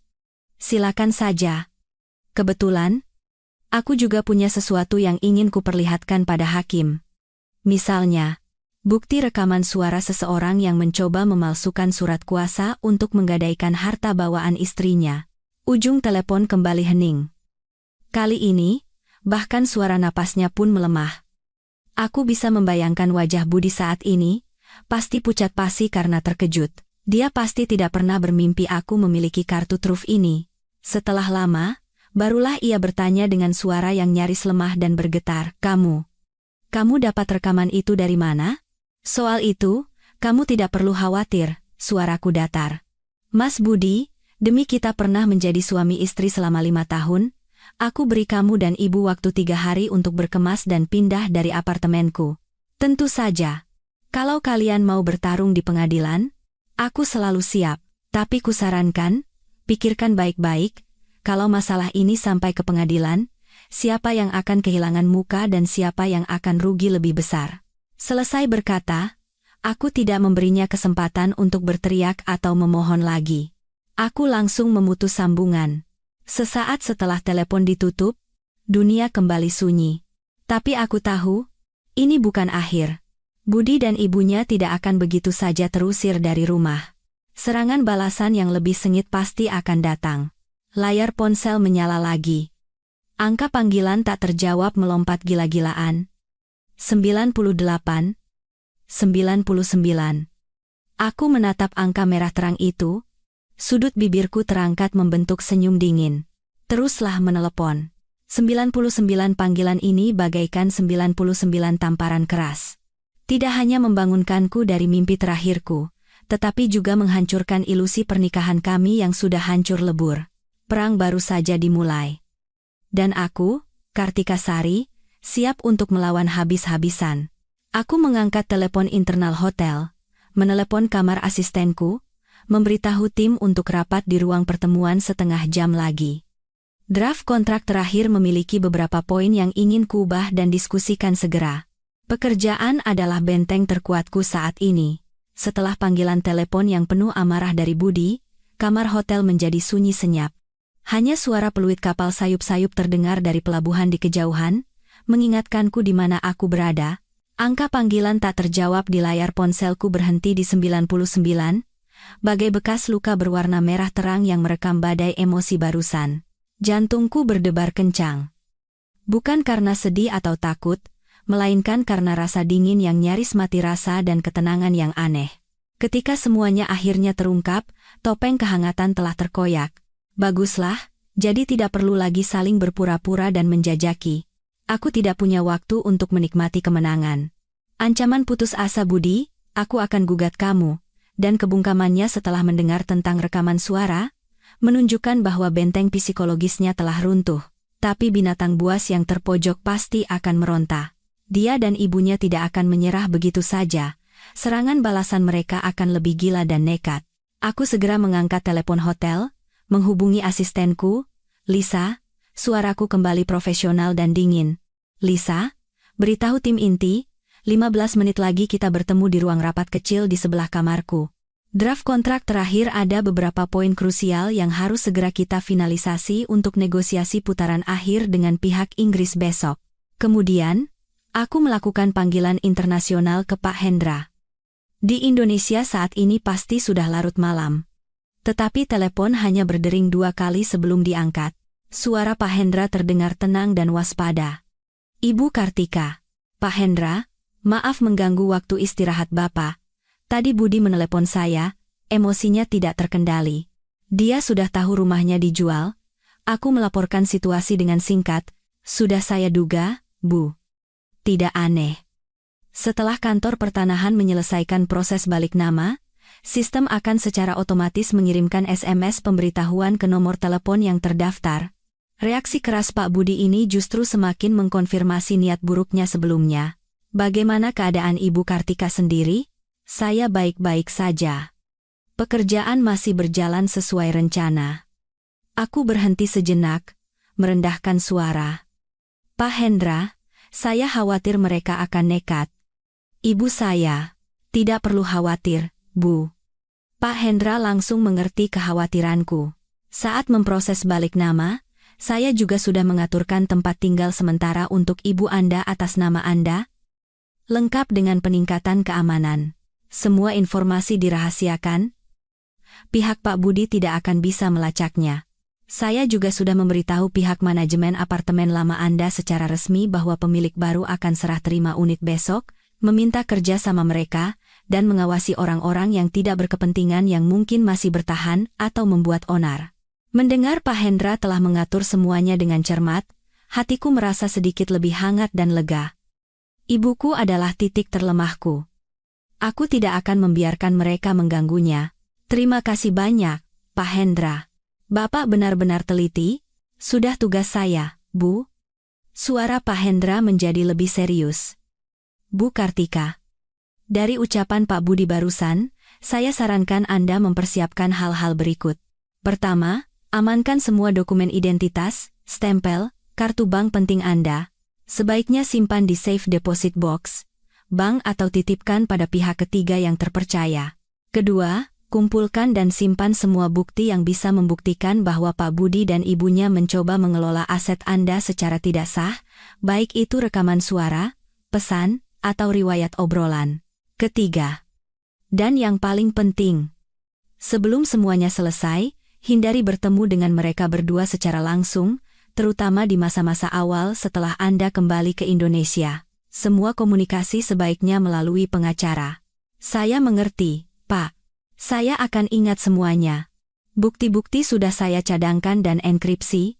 Soal pertemuan, dalam waktu dekat saya belum akan kembali ke Indonesia, dan kalaupun kembali, saya akan mempersiapkan diri dengan baik. Bagus sekali. Pak Hendra terdengar lega. Selain itu, mengenai perceraian, apakah Ibu sudah punya gambaran awal di benak Ibu? Saya perlu tahu keinginan Ibu agar bisa menyiapkan dokumen-dokumen terkait sejak sekarang. Kata perceraian akhirnya diangkat ke meja perundingan. Ikatan terakhir yang tersisa di hatiku putus bersama kata itu. Iya, cerai. Suaraku tanpa keraguan sedikit pun. Keinginan saya sederhana. Pak. 1. Akhiri pernikahan ini secepat mungkin. 2. Tegaskan bahwa harta bawaan saya termasuk uang hasil penjualan apartemen, pendapatan pribadi, dan investasi adalah milik saya pribadi. 3. Karena Pak Budi telah menunjukkan perilaku mencoba memindah tangankan, menyembunyikan, atau menghancurkan harta bersama, saya minta dilakukan pemeriksaan dan pembagian harta Gonogini secara detail, terutama saham di perusahaan Gria Tekno, simpanan bank, dan properti atas namanya. Suaraku dingin seolah sedang membacakan syarat dalam kontrak bisnis. Ketika cinta dan kenangan telah sirna, yang tersisa hanyalah penyelesaian kepentingan secara lugas. Karena dia tidak punya belas kasihan, jangan salahkan aku jika tidak punya ampun. Perusahaan Gria Tekno, meskipun sedang menurun, masih memiliki nilai, dan di dalamnya, ada bagian dari dukungan tidak langsungku setelah menikah, seperti beberapa bisnis yang didapat dari rekomendasiku. Bagian yang menjadi hakku, tidak boleh kurang sepeser pun. Baik, Bu. Saya catat, Pak Hendra mencatat dengan cepat. Saya akan menyusun draft kesepakatan cerai dan daftar bukti sesuai keinginan Ibu. Tapi melihat situasi Pak Budi saat ini, kemungkinan untuk cerai secara damai cukup kecil. Kita harus bersiap untuk gugatan. Siapkan untuk skenario terburuk, Pak, kataku dengan tegas. Setelah menutup telepon dari Pak Hendra, hanya tersisa beberapa menit sebelum rapat tim. Aku berjalan ke jendela besar, melihat atap gedung parlemen Inggris yang memantulkan cahaya malam. Perang lintas samudra telah dimulai. Dengan seorang profesional seperti Pak Hendra yang mengurus lini belakang, aku bisa mencurahkan seluruh fokusku pada medan pertempuran di depan mata, pekerjaan. 15 menit kemudian, Di ruang rapat kecil, anggota inti tim proyek Nusantara Inovasi di Inggris berkumpul. Aku menampilkan slide draft kontrak yang telah direvisi ke layar, menjelaskan alasan setiap perubahan dan posisi tawar kita secara logis. Anggota tim merasakan ketegangan di tahap akhir ini, semua mendengarkan dengan saksama dan mengajukan pertanyaan atau saran. Aku menyingkirkan urusan budi dan semua kekacauan batin, beralih sepenuhnya ke mode profesional. Pikiran tajam, ucapan lugas. Hanya saat mengangkat cangkir kopi, ujung jariku sedikit bergetar, menunjukkan bahwa batinku tidak sepenuhnya tenang. Tetapi aku berhasil menekannya dengan cepat. Rapat berlangsung hingga hampir tengah malam waktu setempat. Setelah mengantar anggota tim kembali, aku kembali ke kamarku, merasa lelah sampai ke tulang, tapi aku tahu, aku belum bisa istirahat. Aku membuka laptop, masuk ke email terenkripsi. Sesuai dugaan, aku menerima email dari Pak Hendra. Lampirannya adalah salinan dokumen jual beli properti yang sudah selesai dan catatan komunikasi dengan manajemen gedung. Bersamaan itu, ada juga laporan awal mengenai situasi terbaru perusahaan Gria Tekno dari teman detektif swastaku. Isi laporannya sangat mengejutkan. Gria Tekno tidak hanya menghadapi krisis likuiditas yang parah, tetapi juga terlibat dalam beberapa sengketa utang, bahkan memiliki beberapa pinjaman ilegal dari sumber tak dikenal dengan bunga yang sangat tinggi. Atas nama Budi sendiri, selain mobil mewah yang terdaftar atas nama Ibu Puspita, nyaris tidak ada aset lain yang terungkap. Tetapi catatan penggunaan kartu kreditnya selama setengah tahun terakhir sangat tinggi, sebagian besar dihabiskan di tempat hiburan mewah dan untuk membeli barang-barang mewah. Laporan itu juga melampirkan beberapa foto yang tidak terlalu jelas, tetapi cukup untuk mengenali Budi bersama seorang wanita muda dalam pose yang akrab. Waktu pengambilan foto adalah sekitar sebelum dan sesudah aku berangkat kerja. Membaca laporan dan melihat foto-foto itu, rasa jijik menyeruak hingga sesak di dada. Ternyata, saat aku sibuk mengkhawatirkan rumah dan bisnisnya, dia tidak hanya merencanakan untuk merebut asetku, tetapi juga bersenang-senang di luar. Pernikahan 5 tahun ini benar-benar sebuah kebohongan yang direncanakan dengan baik, kemarahan dan penghinaan menggantikan sisa-sisa kesedihan. Aku menyimpan bukti-bukti ini dan mengenkripsinya dengan baik, semua ini akan menjadi amunisi penting di pengadilan nanti. Setelah semuanya selesai, aku merasa benar-benar kelelahan. Setelah mandi, aku merebahkan diri di tempat tidur, tetapi tidak bisa memejamkan mata. Telepon sunyi senyap. Budi tidak menelepon lagi. Mungkin sedang merencanakan badai baru, atau mungkin sudah menerima kenyataan bahwa situasi telah berubah. Aku membuka WhatsApp, melihat riwayat obrolan dengan ibuku. Pesan terakhir adalah kemarin, saat beliau bertanya bagaimana cuaca di London dan menyuruhku menjaga diri. Aku menatap pesan itu, sudut mataku sedikit menghangat. Masalah kotor ini tidak boleh sampai mengganggu ibu. Aku membalas dengan pesan suara, nadaku ceria, mengatakan bahwa proyek berjalan lancar dan sebentar lagi aku akan pulang menemuinya, menyuruhnya tidak khawatir. Dan jika ada orang asing yang datang atau menelepon, tidak perlu dihiraukan. Setelah meletakkan telepon, perasaan campur aduk antara rasa bersalah dan tekad kembali menyerang. Aku harus segera menyelesaikan masalah busuk ini agar ibu bisa tenang. Saat itu juga, teman detektifku mengirim email baru. Saat membuka lampirannya, ada foto yang lebih jelas. Foto Budi dan wanita itu dari belakang, sedang berjalan masuk ke sebuah hotel mewah. Waktu pengambilan foto, 1 minggu yang lalu. Bersamaan itu, di file lain ada laporan analisis arus kas terbaru Gria Tekno, yang menunjukkan ada dana sebesar 2 miliar rupiah ditransfer keluar atas nama biaya konsultan ke sebuah perusahaan bernama Dream Media, sebuah perusahaan cangkang. Dream Media. Aku langsung mencari informasinya. Data pendaftaran perusahaan ini sangat sederhana. Direktur utamanya orang yang tidak dikenal. Tetapi alamat pendaftarannya kebetulan berada di kawasan bisnis yang sering dikunjungi Budi. Dan wanita itu, detektif mengidentifikasinya sebagai seorang model dari agensi kecil. Benang kusut mulai terurai. Perusahaan Budi bermasalah keuangan, tetapi dia sendiri hidup mewah, bahkan membiayai seorang model, sampai-sampai harus nekat merencanakan sesuatu dengan apartemenku. Kekotoran ini membuatku mual. Aku menyimpan bukti baru ini, mengenkripsinya lagi. Semua ini akan menjadi senjata penting dalam gugatan cerai, untuk menuntutnya bersalah selama pernikahan, memindahtangankan, atau bahkan menghamburkan harta bersama. Setelah menyelesaikan semua ini, aku merasa lelah, tetapi di dalam hati ada tekad yang belum pernah kurasakan sebelumnya. Keberhasilan awal dalam pekerjaan memberiku kekuatan, dan tindakan Budi serta ibunya yang semakin gila justru membuatku melihat sifat asli mereka, dan semakin mantap untuk membuang semuanya tanpa ragu. Aku berdiri di depan jendela kaca besar hotel. Cahaya dari Tower Bridge bersinar seperti permata di malam hari. Dunia ini begitu luas dan menakjubkan. Aku punya kemampuan dan pantas mendapatkan masa depan yang lebih baik, bukan terperosok dalam kubangan pernikahan yang penuh kebohongan, rencana jahat, dan pengkhianatan. Budi, Ibu Puspita, silakan datang. Mari kita lihat, pada akhirnya, siapa yang akan kehilangan muka dan tempat tinggal. Aku mengangkat telepon, menelepon layanan kamar. Pesan makan malam sederhana. Saat ini, aku butuh makan enak dan tidur nyenyak. Upacara penandatanganan kerjasama dengan grup Carson berjalan lancar. Media bisnis lokal memberitakannya cukup besar, lengkap dengan foto diriku dan Mr. Anderson, CEO perusahaan, berjabat tangan dan tersenyum. Judul beritanya, Nusantara Inovasi Gandeng Grup Carson, buka era baru smart home di Inggris. Tim mengadakan pesta perayaan kecil. Sampanye dan senyum rekan-rekan kerja sejenak berhasil menyibak kabut di hatiku. Tapi aku tahu, medan pertempuran di Indonesia masih membara. Setelah pesta, kembali ke hotel, aku membuka laptop untuk membereskan email yang tertunda.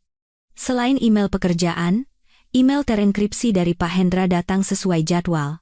Beliau melaporkan perkembangan terbaru, Ibu Puspita, karena membuat keributan di apartemen dan tidak kooperatif dengan polisi, divonis kurungan 5 hari. Pemilik baru telah serah terima unit, dan mengganti semua kunci. Budi mencoba menghubungiku melalui manajemen gedung tetapi tidak berhasil. Emosinya tampak semakin tidak stabil, namun belum ada tindakan yang lebih ekstrem. Di akhir email, Pak Hendra mengingatkan, Bu Kartika, saat ini Pak Budi terlihat diam, tapi kita harus waspada terhadap tindakan nekat saat terpojok. Selain itu, draft awal kesepakatan cerai sudah selesai saya siapkan. Terlampir di email ini. Mohon Ibu periksa. Aku membuka lampiran, draft kesepakatan cerai yang tebal, menjabarkan tuntutanku ke dalam pasal-pasal hukum yang ketat. Melihat kalimat-kalimat dingin itu, sisa-sisa nostalgia terhadap masa lalu memudar. Pernikahan ini sudah lama membusuk dari dalam, yang tersisa hanyalah pembagian kepentingan yang telanjang. Aku membaca isi kesepakatan itu dengan teliti dan membalas Pak Hendra. Draft kesepakatan sudah saya baca. Pada prinsipnya setuju. Mengenai pembagian saham Gria Tekno, mohon periksa nilai sebenarnya dan utang-utang yang mungkin ada. Saya curiga Pak Budi melakukan pengalihan aset atau menciptakan utang fiktif. Dan dalam waktu dekat, saya akan mengirimkan bukti tambahan mengenai kesalahannya selama pernikahan. Baru saja membalas email Pak Hendra, ponsel pribadiku berdering. Di layar muncul nama Rina. Rina adalah sahabat baikku selama bertahun-tahun, dan salah satu dari sedikit orang yang tahu kekacauan di Indonesia. Dia orang yang ceplas-ceplos, berasal dari keluarga berada, dan jaringannya luas. Dia adalah mata dan telingaku yang penting di Jakarta. Aku segera mengangkat telepon, suaraku terdengar sedikit rileks setelah kelelahan. Rin, Kartikaku sayang. Akhirnya diangkat juga. Suara Rina terdengar tergesa-gesa dan marah, seperti kacang yang digoreng. Proyekmu sudah kelar? Ya? Baru ada waktu angkat teleponku? Kamu tahu nggak, di Jakarta ini situasinya sudah mau meledak. Baru selesai urusan. Ada apa? Budi berulah apa lagi? Aku berjalan ke minibar. Menuang segelas air untuk diriku sendiri. Suaraku tenang. Setelah melalui banyak hal, aku sudah cukup kebal terhadap masalah yang bisa ditimbulkan Budi. Berulah apa lagi? Dia sudah hampir bisa terbang. Tahu, kata Rina dengan geram. Kamu tahu nggak? Sekarang dia menjelek-jelekan kamu di lingkaran sosial kita. Dia bilang kamu haus jabatan, makanya main mata sama petinggi di luar negeri, kerjasama dengan orang luar untuk menipu uang suaminya sendiri. Terus, katanya kamu tega mengusir dia dan ibunya dari rumah. Kejam, tidak manusiawi, mata duitan. Bicaranya meyakinkan sekali. Kalau aku nggak kenal kamu, aku hampir percaya, loh. Tanganku yang memegang gelas menegang, buku-buku jariku memutih, meskipun sudah kuduga, mendengar langsung bagaimana Budi memutarbalikkan fakta dan memfitnahku sedemikian rupa, amarahku naik ke kepala. Dia mencoba menggunakan tekanan sosial untuk memaksaku menyerah. Sungguh tercela. Dia bilang apa lagi? Aku berusaha menjaga suaraku tetap datar. Banyak, kata Rina cepat. Dia bilang apartemen itu sebenarnya ibunya yang bayar uang mukanya, kamu yang menipu dia untuk menaruh namamu sendiri. Katanya kamu kerja 3 bulan itu cuma alasan, sebenarnya kamu tinggal sama selingkuhan di luar negeri, terus kamu mau menilap semua uang hasil jual rumah, nggak menyisakan sepeser pun buat mereka, mau bikin ibu dan anak itu mati, pokoknya, dia bicara seburuk mungkin. Beberapa teman yang kenal kita berdua sampai diam-diam tanya ke aku, sebenarnya ceritanya bagaimana? Aku sampai pusing. Aku memejamkan mata, menarik napas dalam-dalam. Budi benar-benar sudah tidak punya malu. Dia pasti mengira aku masih Kartika yang dulu, yang peduli pada citra sosial, yang akan mengalah demi menyelesaikan masalah dan menjaga nama baik. Dia salah besar. Rina, terima kasih sudah memberitahuku. Aku membuka mata, tatapanku dingin. Dia mau bicara apa, biarkan saja. Orang benar pasti dilindungi. Kebenaran tidak akan berubah hanya karena kebohongan yang dia sebarkan. Tapi, Tika, mulut orang lebih tajam dari pisau. Rina cemas. Apalagi di lingkaran sosialita kita, reputasi itu penting banget, kamu kan tahu. Sekarang dia seperti anjing gila yang menggigit ke sana-sini. Ini bisa berpengaruh ke pekerjaanmu, loh. Terus, aku dengar dia sepertinya sedang mencoba melacak alamat ibumu. Kamu harus hati-hati. Mendengar dia berani mengusik ibuku, alarm di kepalaku berbunyi nyaring. Soal ibuku, sudah kurus. Dia tidak akan bisa menemukannya, Rin. Soal gosip yang dia sebarkan, bisa bantu aku? Tentu saja. Katakan saja.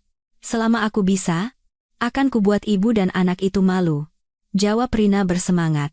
Jaringanmu kan luas. Tolong bantu aku perhatikan, Budi menyebarkan cerita ini di mana saja dan kepada siapa saja. Kalau memungkinkan, tanpa membahayakan dirimu sendiri, tolong luruskan ceritanya. Tidak perlu detail, cukup katakan kalau apartemen itu harta bawaanku sebelum menikah, ada sertifikatnya, dan perusahaan Budi belakangan ini keuangannya seret, mungkin sedang terdesak. Aku merencanakan dengan dingin.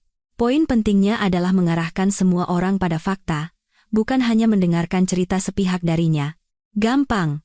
Rina langsung mengerti. Tenang saja, aku kenal beberapa biang gosip di kalangan kita. Dijamin kebenarannya akan menyebar lebih cepat. Tapi, kamu punya bukti yang kuat enggak? Misalnya foto sertifikat atau apa gitu? Kalau menampar, harus yang keras sekalian. Nanti aku kirimkan terenkripsi. Tapi ingat, keselamatanmu yang utama. Jangan berurusan langsung dengan Budi, aku memperingatkan Rina. Meskipun dia pemberani, aku tidak ingin menyeretnya terlalu dalam kemasalah ini. Tahu, aku punya batasan. Rina mengiyakan, lalu suaranya berubah khawatir. Tika, kamu sendirian di sana? Benar-benar baik-baik saja? Mau aku terbang ke sana menemanimu beberapa hari? Tidak usah. Aku baik-baik saja. Hatiku langsung menghangat, suaraku melembut. Proyek baru saja tanda tangan, masih banyak yang harus diurus. Badai sekecil ini masih bisa kutangani, tunggu aku bereskan urusan di sini, pulang nanti aku traktir kamu makan besar. Oke, kalau begitu kamu harus jaga diri baik-baik, ya? Ada apa-apa, telepon aku 24 jam. Rina berpesan beberapa kali sebelum menutup telepon. Setelah telepon ditutup, aku segera mengenkripsi foto halaman penting dari sertifikat tanah dan mengirimkannya pada Rina. Kemudian, aku duduk termenung di sofa. Tindakan Budi yang mulai menggunakan serangan sosial, meskipun menjijikkan, sudah kuantisipasi. Ini menunjukkan bahwa dia sudah kehabisan akal secara hukum, sehingga beralih ke cara-cara kotor. Aku tidak akan membiarkannya menggiring opini. Aku tidak akan terlibat dalam perdebatan tak berguna. Kekuatanku adalah fakta dan hukum. Aku harus bergerak lebih cepat untuk menyelesaikan perceraian ini sesegera mungkin, agar dia tidak punya alasan lagi untuk menggangguku. Aku menghubungi Pak Hendra lagi, menceritakan situasi Budi yang sedang menyebar fitnah, dan memberikan instruksi. Pak Hendra, kirimkan surat gugatan cerai pada Budi secara resmi. Bersamaan dengan itu, kirimkan somasi atas nama firma hukum, peringatkan dia dengan keras untuk menghentikan semua tindakan pencemaran nama baik dan ancaman. Jika tidak, kita akan segera mengajukan gugatan pidana atas pencemaran nama baik. Dan, sampaikan juga bahwa kita akan menyerahkan petunjuk yang kita miliki mengenai masalah keuangannya kepada pihak berwenang.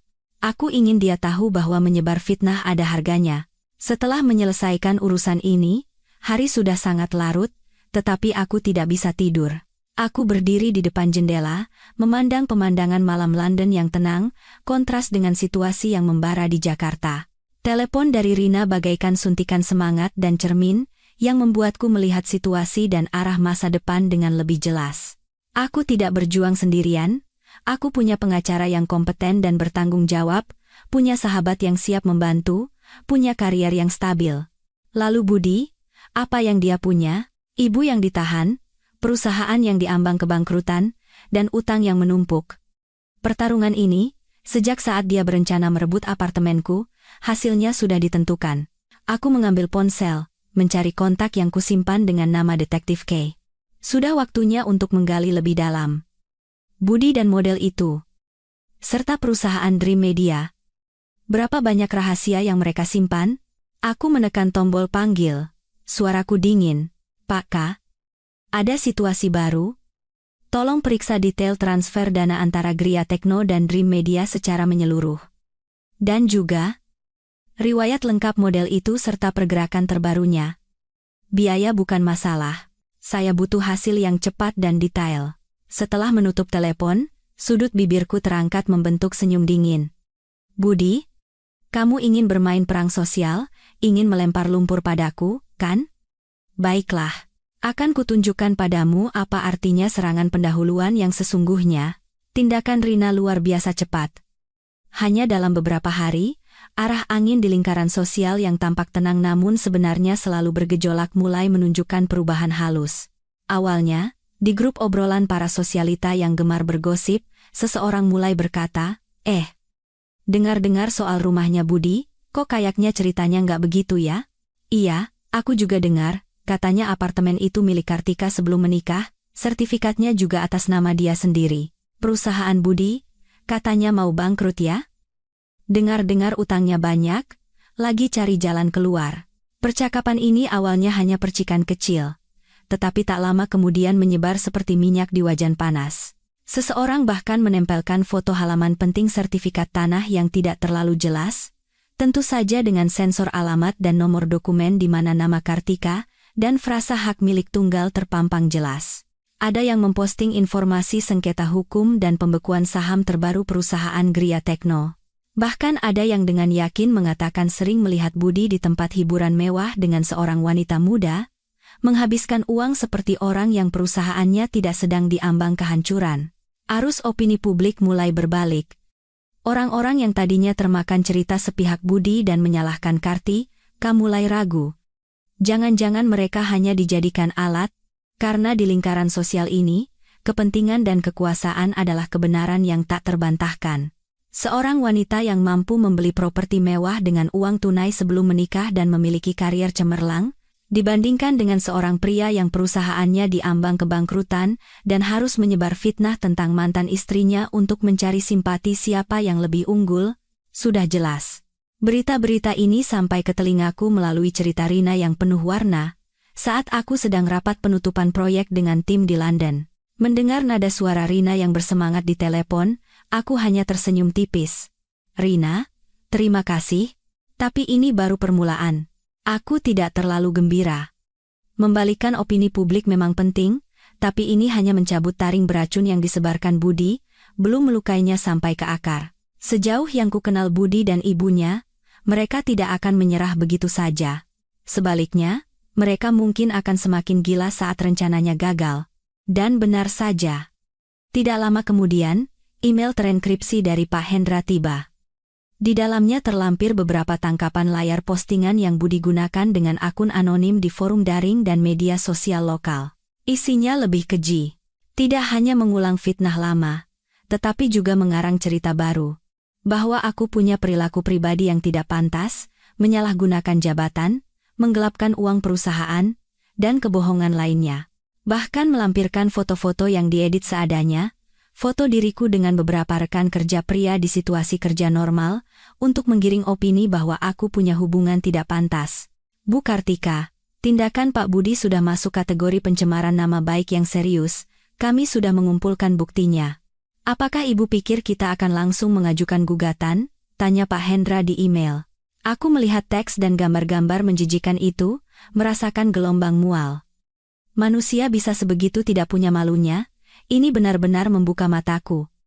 Dia berniat menghancurkanku sampai habis. Aku memaksa diri untuk tenang dan membalas. Siapkan gugatannya, Pak. Tapi jangan diajukan dulu, kirimkan somasi atas nama firma hukum terlebih dahulu.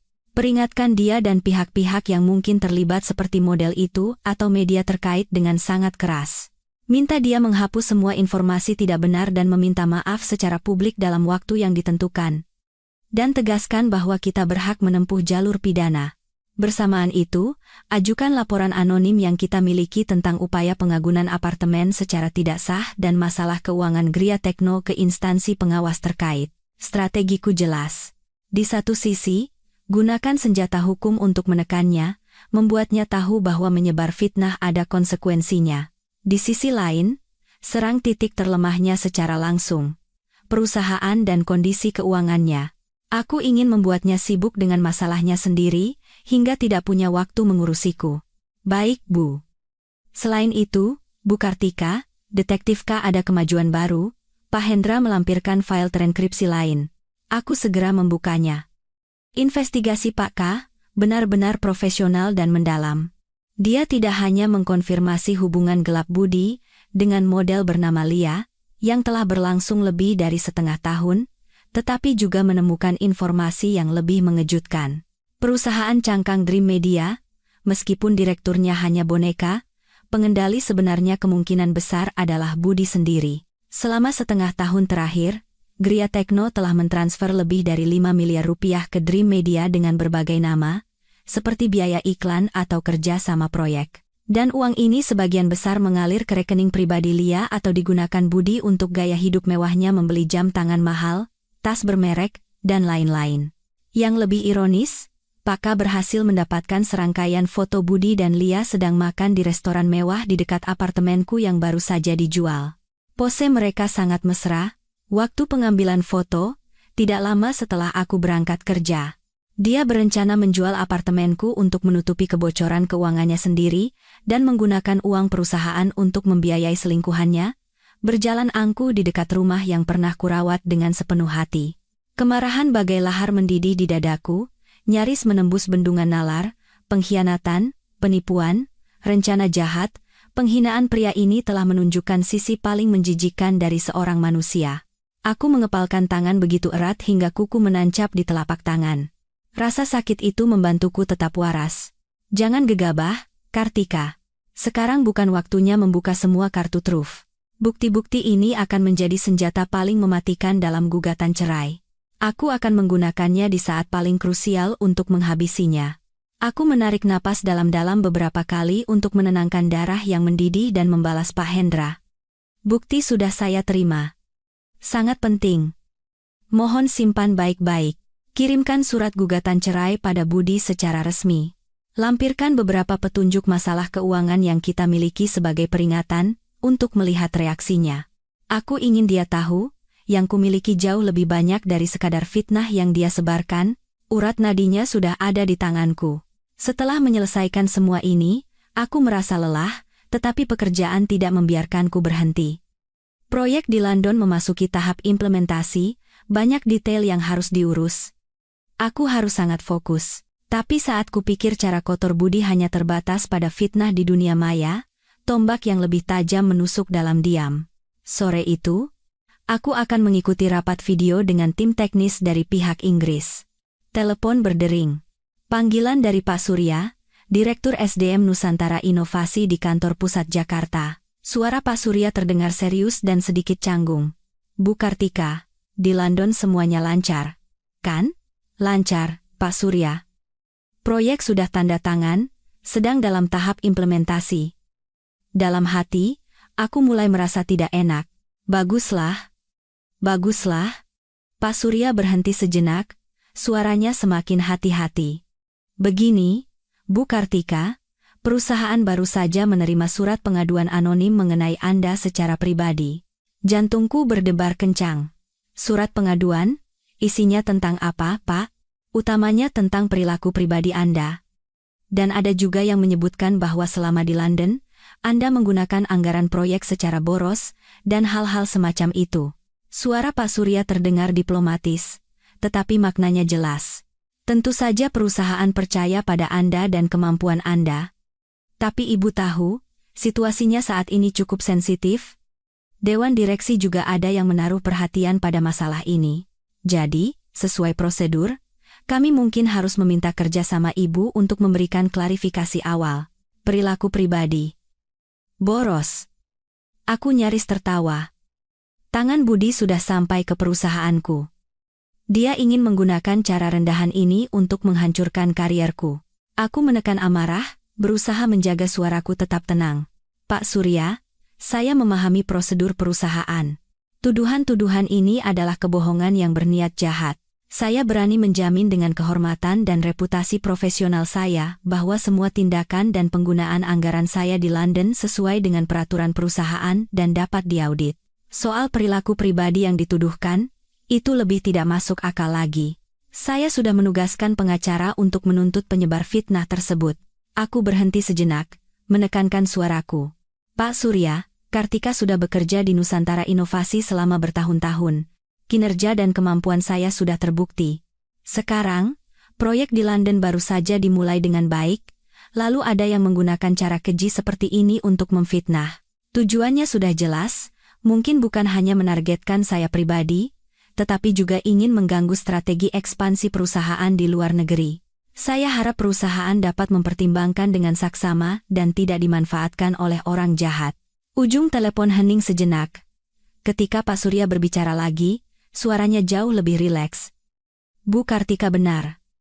Kemampuan dan dedikasi Anda diakui oleh semua orang di perusahaan. Tenang saja, perusahaan akan menyelidiki masalah ini dengan tuntas dan membersihkan nama Anda.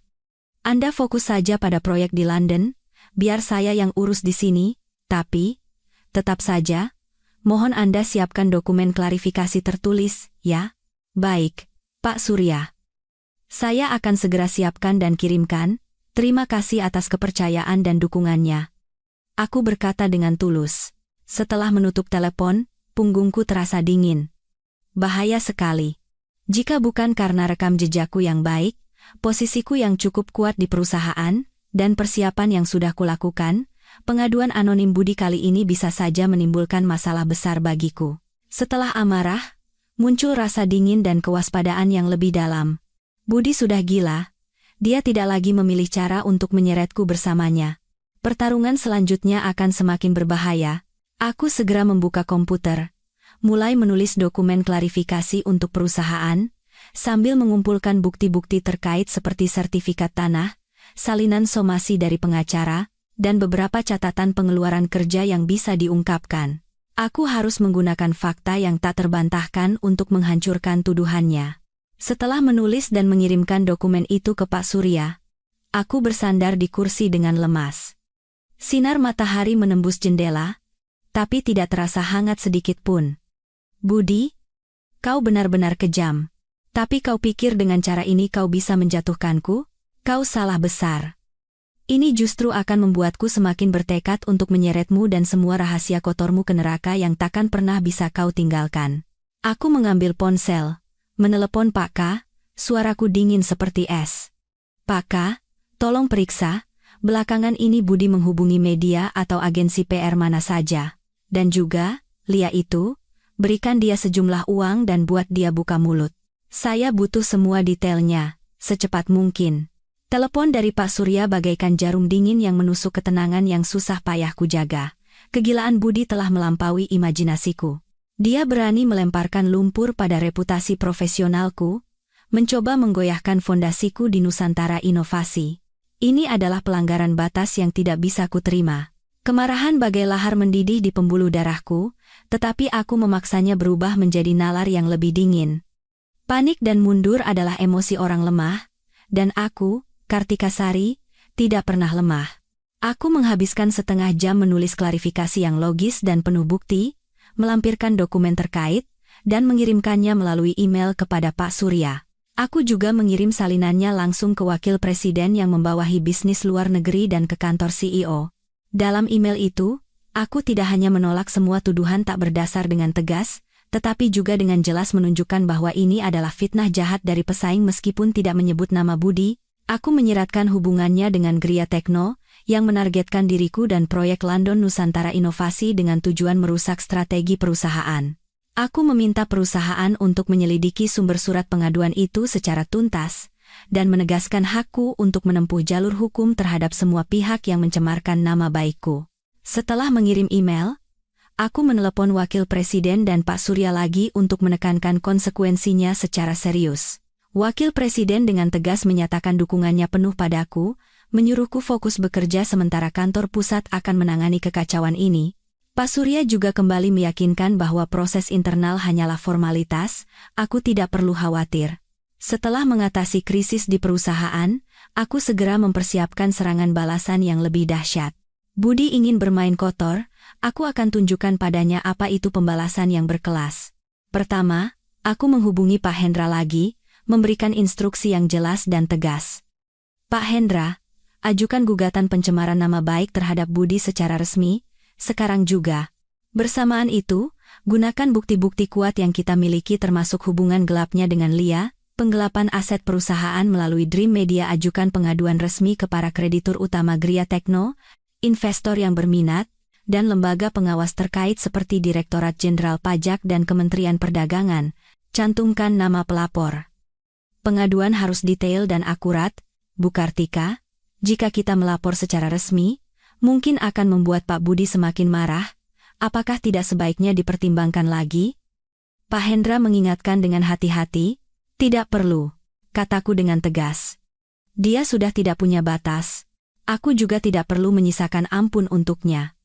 Yang kuinginkan adalah membuatnya tidak punya kesempatan untuk bangkit lagi. Lakukan seperti yang saya katakan. Baik, Bu. Pak Hendra tidak berkata apa-apa lagi. Dia mengerti tekadku. Selanjutnya, aku menggunakan jaringan yang telah kubangun selama bertahun-tahun di dunia bisnis.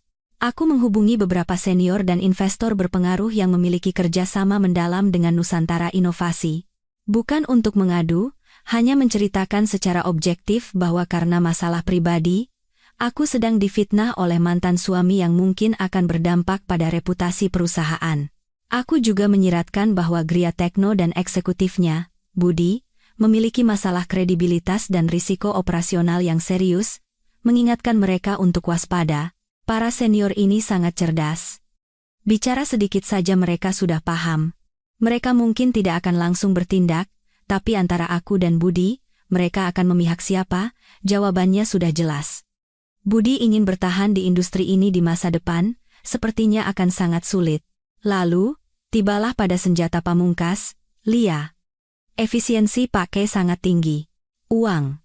Ditambah dengan peringatan yang tepat menyiratkan bahwa Budi sendiri sedang di ujung tanduk, bersamanya hanya akan ikut hancur tak lama kemudian. Wanita muda yang tampaknya hanya peduli penampilan itu memilih untuk melindungi dirinya sendiri. Dia memberikan sebuah file rekaman suara, menceritakan detail bagaimana ia mengenal Budi, bagaimana Budi menggunakan uang Gria Tekno untuk menghujaninya dengan kemewahan, bahkan bagaimana saat mabuk Budi mengeluh tentang diriku yang kaku dan tidak mau membantunya, serta pernah menyinggung keinginannya untuk menggunakan apartemenku sebagai modal kerja. Dia juga menyerahkan catatan pembelian perhiasan mahal yang dibelikan Budi, dengan aliran dana yang jelas menunjuk pada pengeluaran tidak wajar Gria Tekno. Bukti-bukti ini bagaikan kepingan puzzle terakhir yang memaku kepalsuan, keserakahan, dan tindakan ilegal Budi hingga tak bisa mengelak. Aku tidak langsung membuka bukti-bukti ini ke publik, tetapi meminta Pak Hendra untuk menggunakannya sebagai bom besar, melampirkannya dalam laporan terbaru yang akan dikirim ke instansi terkait, dan menyiapkannya sebagai bukti kunci dalam gugatan cerai untuk menegaskan bahwa dia telah melakukan kesalahan serius selama pernikahan dan dengan sengaja memindahtangankan harta bersama. Setelah semuanya selesai, aku berdiri di depan jendela kaca besar kamar hotelku. Langit malam London tidak sebenderang api di mataku saat ini. Rencana telah selesai, perangkap telah dipasang. Tinggal menunggu waktu untuk memanen hasilnya. Beberapa hari kemudian, hasilnya mulai terlihat. Pertama, Rina menelepon dengan gembira. "Kartika, kamu hebat banget. Si bajingan Budi itu reputasinya hancur lebur. Dengar-dengar, beberapa investor yang tadinya tertarik dengan Gria Tekno mundur semua. Perusahaannya kayaknya lagi diperiksa sama pajak dan Kementerian Perdagangan, kantornya sampai disegel. Sekarang di kalangan kita gosipnya heboh. Katanya dia menggelapkan uang perusahaan buat biayain selingkuhan, plus bikin utang fiktif buat nipu kamu. Sampah masyarakat banget. Orang-orang yang dulu mihak dia sekarang nggak berani ngomong apa-apa." Selanjutnya, Pak Hendra melaporkan kemajuan. Gugatan pencemaran nama baik sudah diterima secara resmi oleh pengadilan, Bu. Instansi terkait, setelah menerima laporan, menanggapinya dengan serius dan sudah memulai proses pemeriksaan terhadap Gria Tekno. Pak Budi mencoba menghubungi saya, suaranya panik, ingin negosiasi, tapi saya tolak dengan alasan semuanya harus berjalan sesuai proses hukum. Akhirnya, bahkan Budi sendiri tidak tahan. Suatu malam di London, teleponku kembali dibanjiri panggilannya. Kali ini, aku tidak menolak atau langsung menutupnya. Aku ingin mendengar apa lagi yang bisa digonggongkan oleh anjing gila yang sekarat ini. Begitu panggilan diangkat, yang terdengar bukan bentakan, melainkan rintihan yang nyaris hancur dan diwarnai isak tangis. "Kartika. Kartika, aku salah. Aku tahu aku salah. Bisakah kamu melepaskanku? Kumohon. Aku mohon padamu." Suaranya serak, penuh keputusasaan. Perusahaan bangkrut, semuanya hancur. Laporan-laporan itu ulahmu, kan? Kenapa kamu sekejam ini? Harus memaksaku sampai mati, ya? Aku memegang telepon, berjalan ke jendela, suaraku tenang tanpa riak, menyiratkan cemoohan. "Budi, baru sekarang kamu sadar kalau salah? Waktu kamu dan ibumu berencana menjual apartemenku, waktu kamu mencoba memalsukan surat kuasa untuk menggadaikannya, waktu kamu pakai uang perusahaan untuk membiayai selingkuhanmu, waktu kamu menyebar fitnah tentangku kemana-mana, kenapa kamu tidak berpikir kalau kamu salah? Aku hilaf. Ibu yang memaksaku. Lia yang menggodaku." Dia melempar kesalahan dengan menjijikkan. "Kartika, kita pernah jadi suami istri. Tidakkah kamu bisa melihat hubungan kita yang dulu?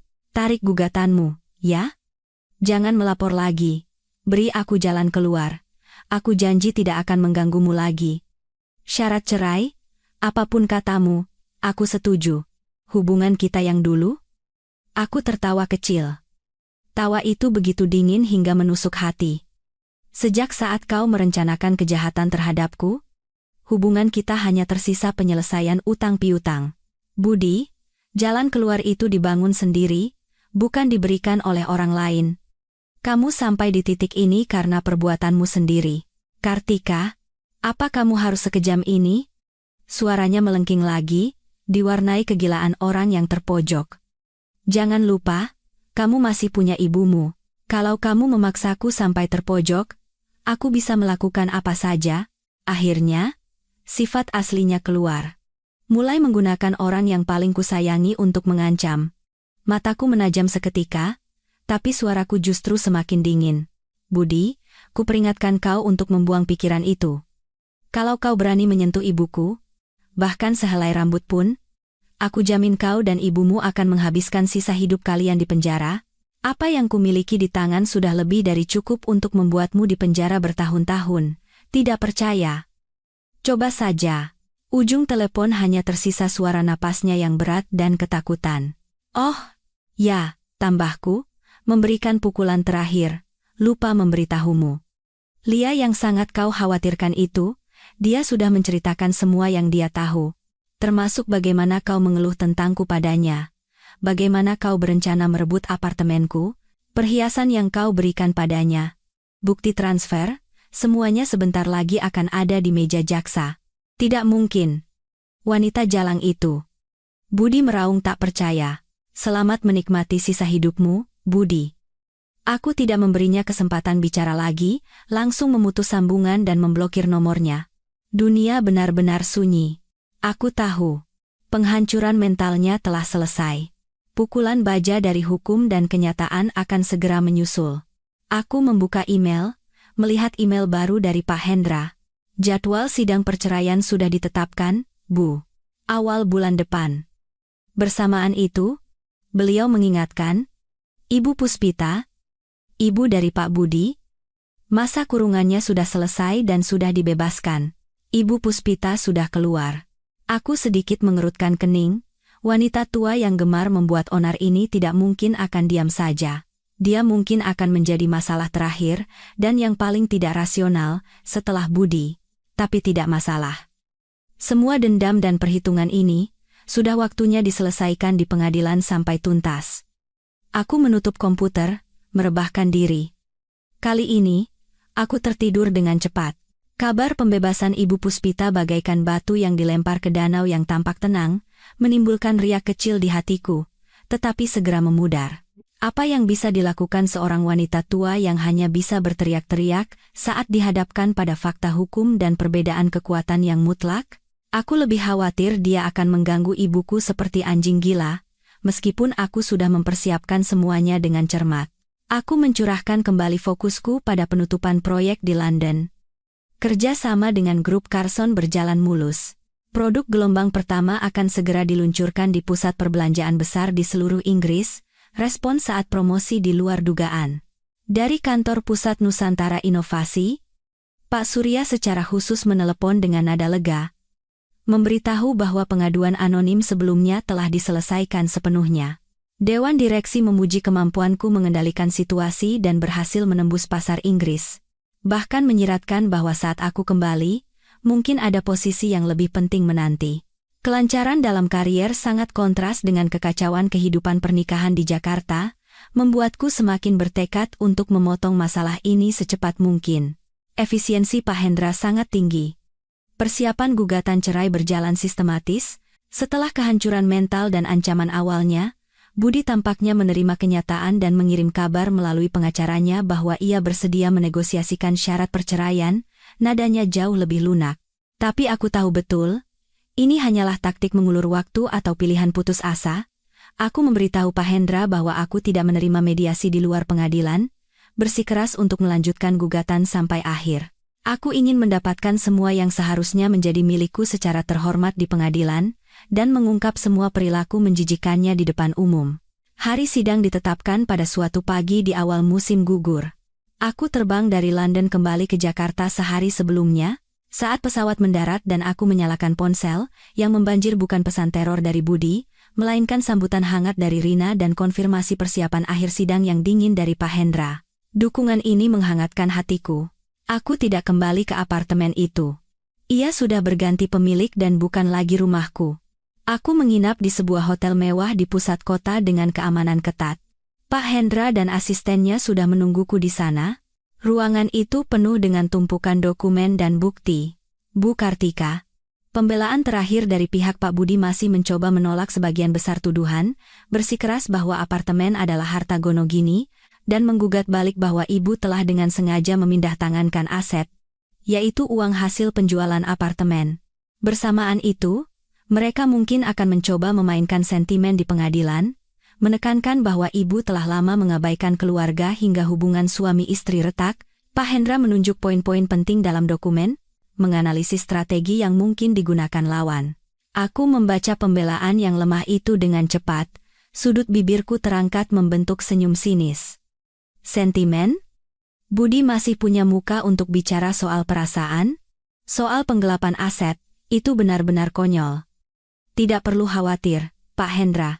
Aku meletakkan dokumen itu, mataku tajam. Fakta dan hukum ada di pihak kita.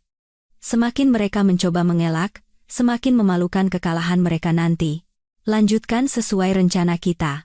Hari sidang, aku mengenakan setelan rok berwarna gelap yang dijahit rapi, riasan tipis. Dengan sikap tenang dan tegas, aku berjalan memasuki ruang sidang yang sakral bersama Pak Hendra dan timnya. Para wartawan ditahan di luar oleh petugas, tetapi kilatan blitz masih sesekali menembus celah pintu. Kasus perceraian yang melibatkan aset besar dan drama ini menarik cukup banyak perhatian media. Budi dan pengacaranya sudah duduk di sisi tergugat. Tidak bertemu beberapa bulan, dia tampak sangat kurus, kantung matanya hitam, janggutnya tidak terawat. Wibawa masa lalunya lenyap tak berbekas. Tatapannya padaku penuh emosi yang kompleks. Dendam, takut, dan mungkin sedikit kenangan yang bahkan dia sendiri tidak mau akui. Tapi aku sudah tidak peduli. Ibu Puspita juga hadir, duduk di barisan depan penonton. Mengenakan setelan sutra ungu manggis yang sama, yang sepertinya tidak pernah ganti. Rambutnya disanggul rapi, tetapi wajahnya pucat pasi, matanya seperti pisau beracun yang menatapku tajam. Jika tatapan bisa membunuh, aku pasti sudah berlubang. Aku tidak menghiraukannya. Saat hakim memasuki ruangan, sidang pun dimulai. Proses berjalan sesuai prosedur. Pengacara kedua belah pihak menyampaikan argumen, mengajukan bukti, dan memeriksa saksi. Pak Hendra, dengan argumen logis dan kata-kata tajam, mempresentasikan bukti-bukti yang telah kami siapkan satu persatu. Sertifikat tanah, catatan transfer pembelian apartemen yang jelas menunjukkan dibayar dari rekening pribadiku sebelum menikah. Rekaman suara Budi berdiskusi menjual apartemen dengan agen properti, rekaman suara saat ia mencoba mendapatkan surat kuasa untuk menggadaikannya, dan bukti hubungan gelap dengan Lia, catatan transfer dana Gria Tekno yang digelapkan melalui Dream Media. Setiap bukti bagaikan pemberat yang diletakkan di sisi timbangan Budi. Pengacara Budi mencoba membantah sekuat tenaga, tetapi tampak lemah. Ia mempertanyakan legalitas bukti rekaman suara, tetapi ditolak oleh hakim. Ia mengklaim transfer dana antara Gria Tekno dan Dream Media adalah kerjasama bisnis normal, tetapi tidak bisa menunjukkan kontrak kerjasama yang kredibel. Bahkan mencoba melempar kesalahan Budi sebagai akibat dari tekanan hubungan suami istri yang tidak harmonis. Ketika Pak Hendra menyajikan catatan pembelian barang mewah Budi untuk Lia dan jejak keuangannya, terdengar gumaman dan bisik-bisik dari bangku penonton. Ibu Puspita langsung berdiri, berteriak, "Bohong! Semuanya bohong. Kartika, perempuan jalang ini memfitnah anakku. Harap tenang." Hakim mengetuk palu dengan keras, wajahnya serius. Penonton dilarang membuat keributan, jika tidak akan dikeluarkan dari ruang sidang. Petugas pengadilan mendekat dan memperingatkan Ibu Puspita, yang akhirnya duduk dengan enggan, dadanya naik turun dengan cepat, matanya semakin penuh dendam. Wajah Budi pucat seperti kertas, dahinya dipenuhi keringat dingin. Di hadapan bukti yang tak terbantahkan, pembelaan apapun tampak konyol dan sia-sia. Saat tiba waktunya untuk pernyataan penutup, pengacara Budi masih mencoba untuk terakhir kalinya, menekankan bahwa Budi sudah menyesal, berharap pengadilan akan mempertimbangkan hubungan suami istri, dan memberikan pembagian harta yang adil. Kemudian, hakim menatapku. "Penggugat, Kartika Sari, apakah ada yang ingin Anda sampaikan lagi?" Aku perlahan berdiri. Mataku yang tenang menyapu wajah putus asa Budi, lalu menatap hakim, suaraku jelas dan tegas. "Yang mulia hakim, majelis hakim yang terhormat, berada di sini hari ini bukanlah yang saya inginkan. Saya dan tergugat pernah menjadi suami istri. Saya pernah dengan tulus berharap bisa menua bersamanya, membangun keluarga dan bisnis bersama. Saya berusaha menyeimbangkan pekerjaan dan keluarga, memberikan dukungan ekonomi dan profesional semampu saya. Tapi, dedikasi dan kepercayaan saya dibalas dengan rencana jahat yang kejam, pengkhianatan total, dan fitnah yang keji." Suaraku tetap datar, tetapi kekuatan dalam kata-kataku membuat seluruh ruang sidang hening.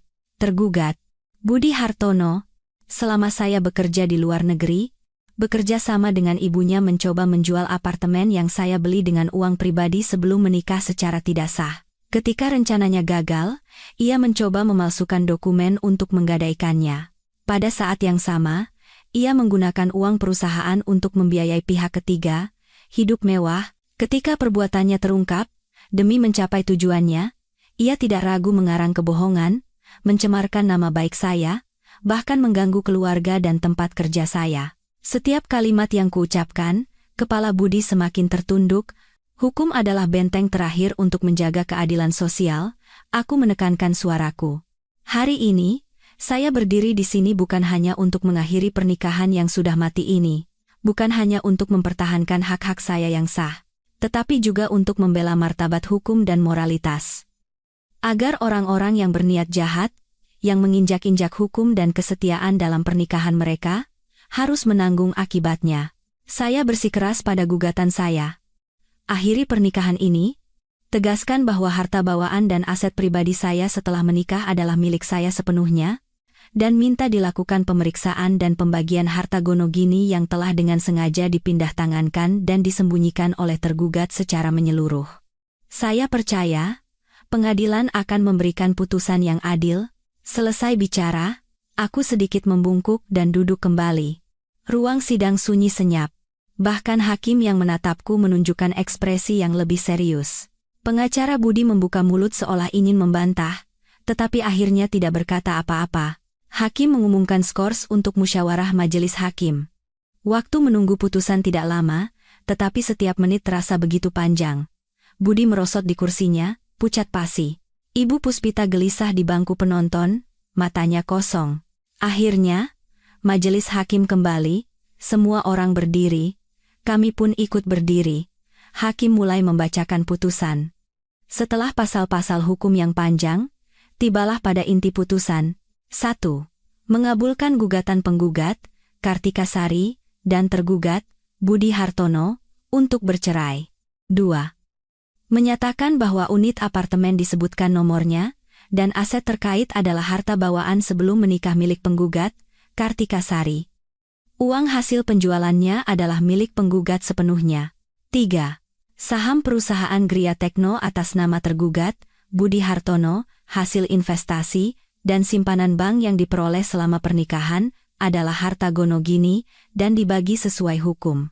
Mengingat tergugat terbukti bersalah melakukan perselingkuhan, memindah tangankan, dan menyembunyikan harta bersama dengan niat buruk, pengadilan mengabulkan permohonan penggugat, untuk memberikan bagian yang lebih kecil kepada tergugat dari yang seharusnya. 4. Menyatakan tindakan pencemaran nama baik oleh tergugat, Budi Hartono, terhadap penggugat, Kartika Sari, terbukti bersalah. Memerintahkan tergugat untuk menghentikan tindakan tersebut, menghapus informasi tidak benar yang terkait, dan meminta maaf secara publik melalui surat kabar lokal dan platform daring, serta membayar ganti rugi moral, dan biaya perkara yang wajar kepada penggugat, sebesar disebutkan jumlahnya. Suara hakim jelas dan berwibawa. Setiap kalimat yang dibacakan bagaikan palu godam yang menghantam Budi dan ibunya. Menang. Tanpa keraguan. Aku mendengarkan dalam diam. Di hatiku, tidak ada kegembiraan, hanya ketenangan karena semuanya telah berakhir, dan sedikit kesedihan untuk 5 tahun yang terbuang sia-sia, dan untuk pria yang pernah kukenal namun kini tak lagi kukenali. Setelah putusan dibacakan, hakim mengetuk palu, menutup sidang. Budi seolah kehilangan tulangnya, merosot lemas di kursi. Ibu Puspita menjerit histeris, berlari ke arahku.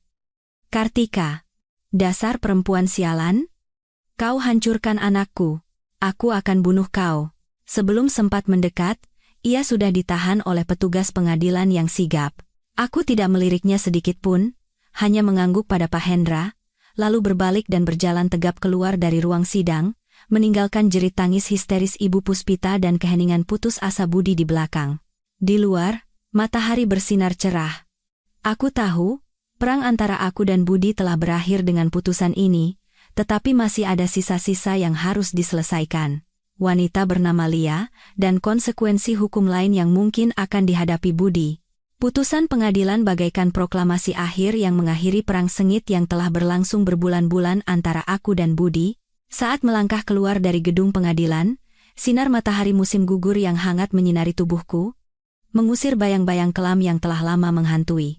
Tidak ada kegembiraan seperti yang kubayangkan, hanya perasaan lega setelah melepaskan beban berat dan ketenangan seperti terlahir kembali. Rina sudah menunggu di depan. Melihatku, ia langsung berlari dan memelukku erat, matanya berkaca-kaca. Selamat, Tika. Akhirnya selesai juga. Si bajingan itu dan ibunya yang kejam dapat karmanya. Aku membalas pelukannya, menepuk punggungnya pelan. Terima kasih, Rin, sudah selalu ada di sisiku. Persahabatan di saat sulit seperti ini terasa lebih hangat dari kemenangan apapun. Pak Hendra berjalan di belakangku, wajahnya tersenyum profesional, tetapi matanya juga menunjukkan kelegaan. Bu Kartika, hasil putusannya lebih baik dari yang kita harapkan. Eksekusi pembagian aset nanti, termasuk permintaan maaf dan ganti rugi dari Pak Budi, akan terus saya pantau untuk memastikan putusan pengadilan dilaksanakan sepenuhnya. Terima kasih banyak, Pak Hendra. Aku berterima kasih dengan tulus. Biarkan semuanya berjalan sesuai prosedur hukum. Kami segera meninggalkan tempat yang penuh konflik itu. Di dalam mobil, Rina berceloteh riang, merencanakan perayaan. Aku tersenyum mendengarkannya, tetapi pandanganku tertuju pada pemandangan kota yang berlalu cepat di luar jendela. Kota ini menyimpan banyak kenanganku, baik dan buruk. Sekarang, semuanya akan kusimpan dalam peti masa lalu. Aku tahu, akhir yang sesungguhnya masih membutuhkan waktu untuk dicerna dan diselesaikan. Kabar putusan menyebar cepat di lingkaran sosial. Kali ini, tidak ada bisik-bisik. Orang-orang yang pernah termakan fitnah Budi atau hanya menonton dari pinggir, kini mengirim pesan atau menelepon untuk mengucapkan selamat, dengan nada seolah sudah tahu dari dulu kalau dia bukan orang baik. Aku membalas dengan sopan, tetapi menjaga jarak. Setelah kejadian ini, aku semakin memahami realitas dunia. Beberapa teman sejati sudah lebih dari cukup. Aku pindah dari hotel sementara ke sebuah apartemen mewah yang baru kusewa, dengan keamanan yang baik dan dekat dengan kantorku. Uang hasil penjualan apartemen lama belum kugunakan, sebagian besar telah kurencanakan untuk investasi yang stabil. Kebebasan dan kemandirian finansial adalah fondasi hidupku di masa depan. Di Nusantara Inovasi, seperti yang disiratkan Pak Surya, tak lama setelah aku kembali, aku secara resmi diangkat menjadi Wakil Presiden Direktur, dengan tanggung jawab utama pada ekspansi pasar luar negeri dan investasi strategis, posisi lebih tinggi, tanggung jawab lebih besar, tetapi juga memberiku panggung yang lebih luas. Aku mencurahkan sebagian besar energiku pada pekerjaan, menggunakan kesuksesan karier untuk mengisi kekosongan emosional. Kabar tentang Budi sesudahnya tidak lagi kuperhatikan, tetapi beberapa berita tetap sampai ke telingaku. Perusahaan Gria Tekno, setelah dihantam dari berbagai sisi, mengalami gagal bayar. Pelanggan utama hengkang, pemeriksaan dari otoritas pajak dan perdagangan mengkonfirmasi pelanggaran-pelanggarannya.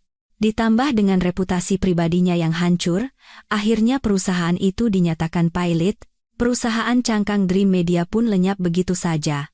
Budi mencoba untuk memulai lagi, tetapi di lingkaran bisnis ini, kredibilitasnya sudah nol. Tidak ada yang berani bekerja sama dengannya. Kudengar ia pindah ke sebuah kota kecil, hidup dari sisa-sisa penjualan aset terakhirnya. Bagaimana keadaannya? Aku tidak lagi peduli. Adapun Ibu Puspita, setelah putusan, ia beberapa kali mencoba membuat onar di kantorku, tetapi selalu dihalangi oleh petugas keamanan. Ia pernah mengintai di sekitar kompleks perumahan ibuku, tetapi berkat persiapan Pak Hendra dan manajemen keamanan yang ketat, ia bahkan tidak bisa melewati gerbang.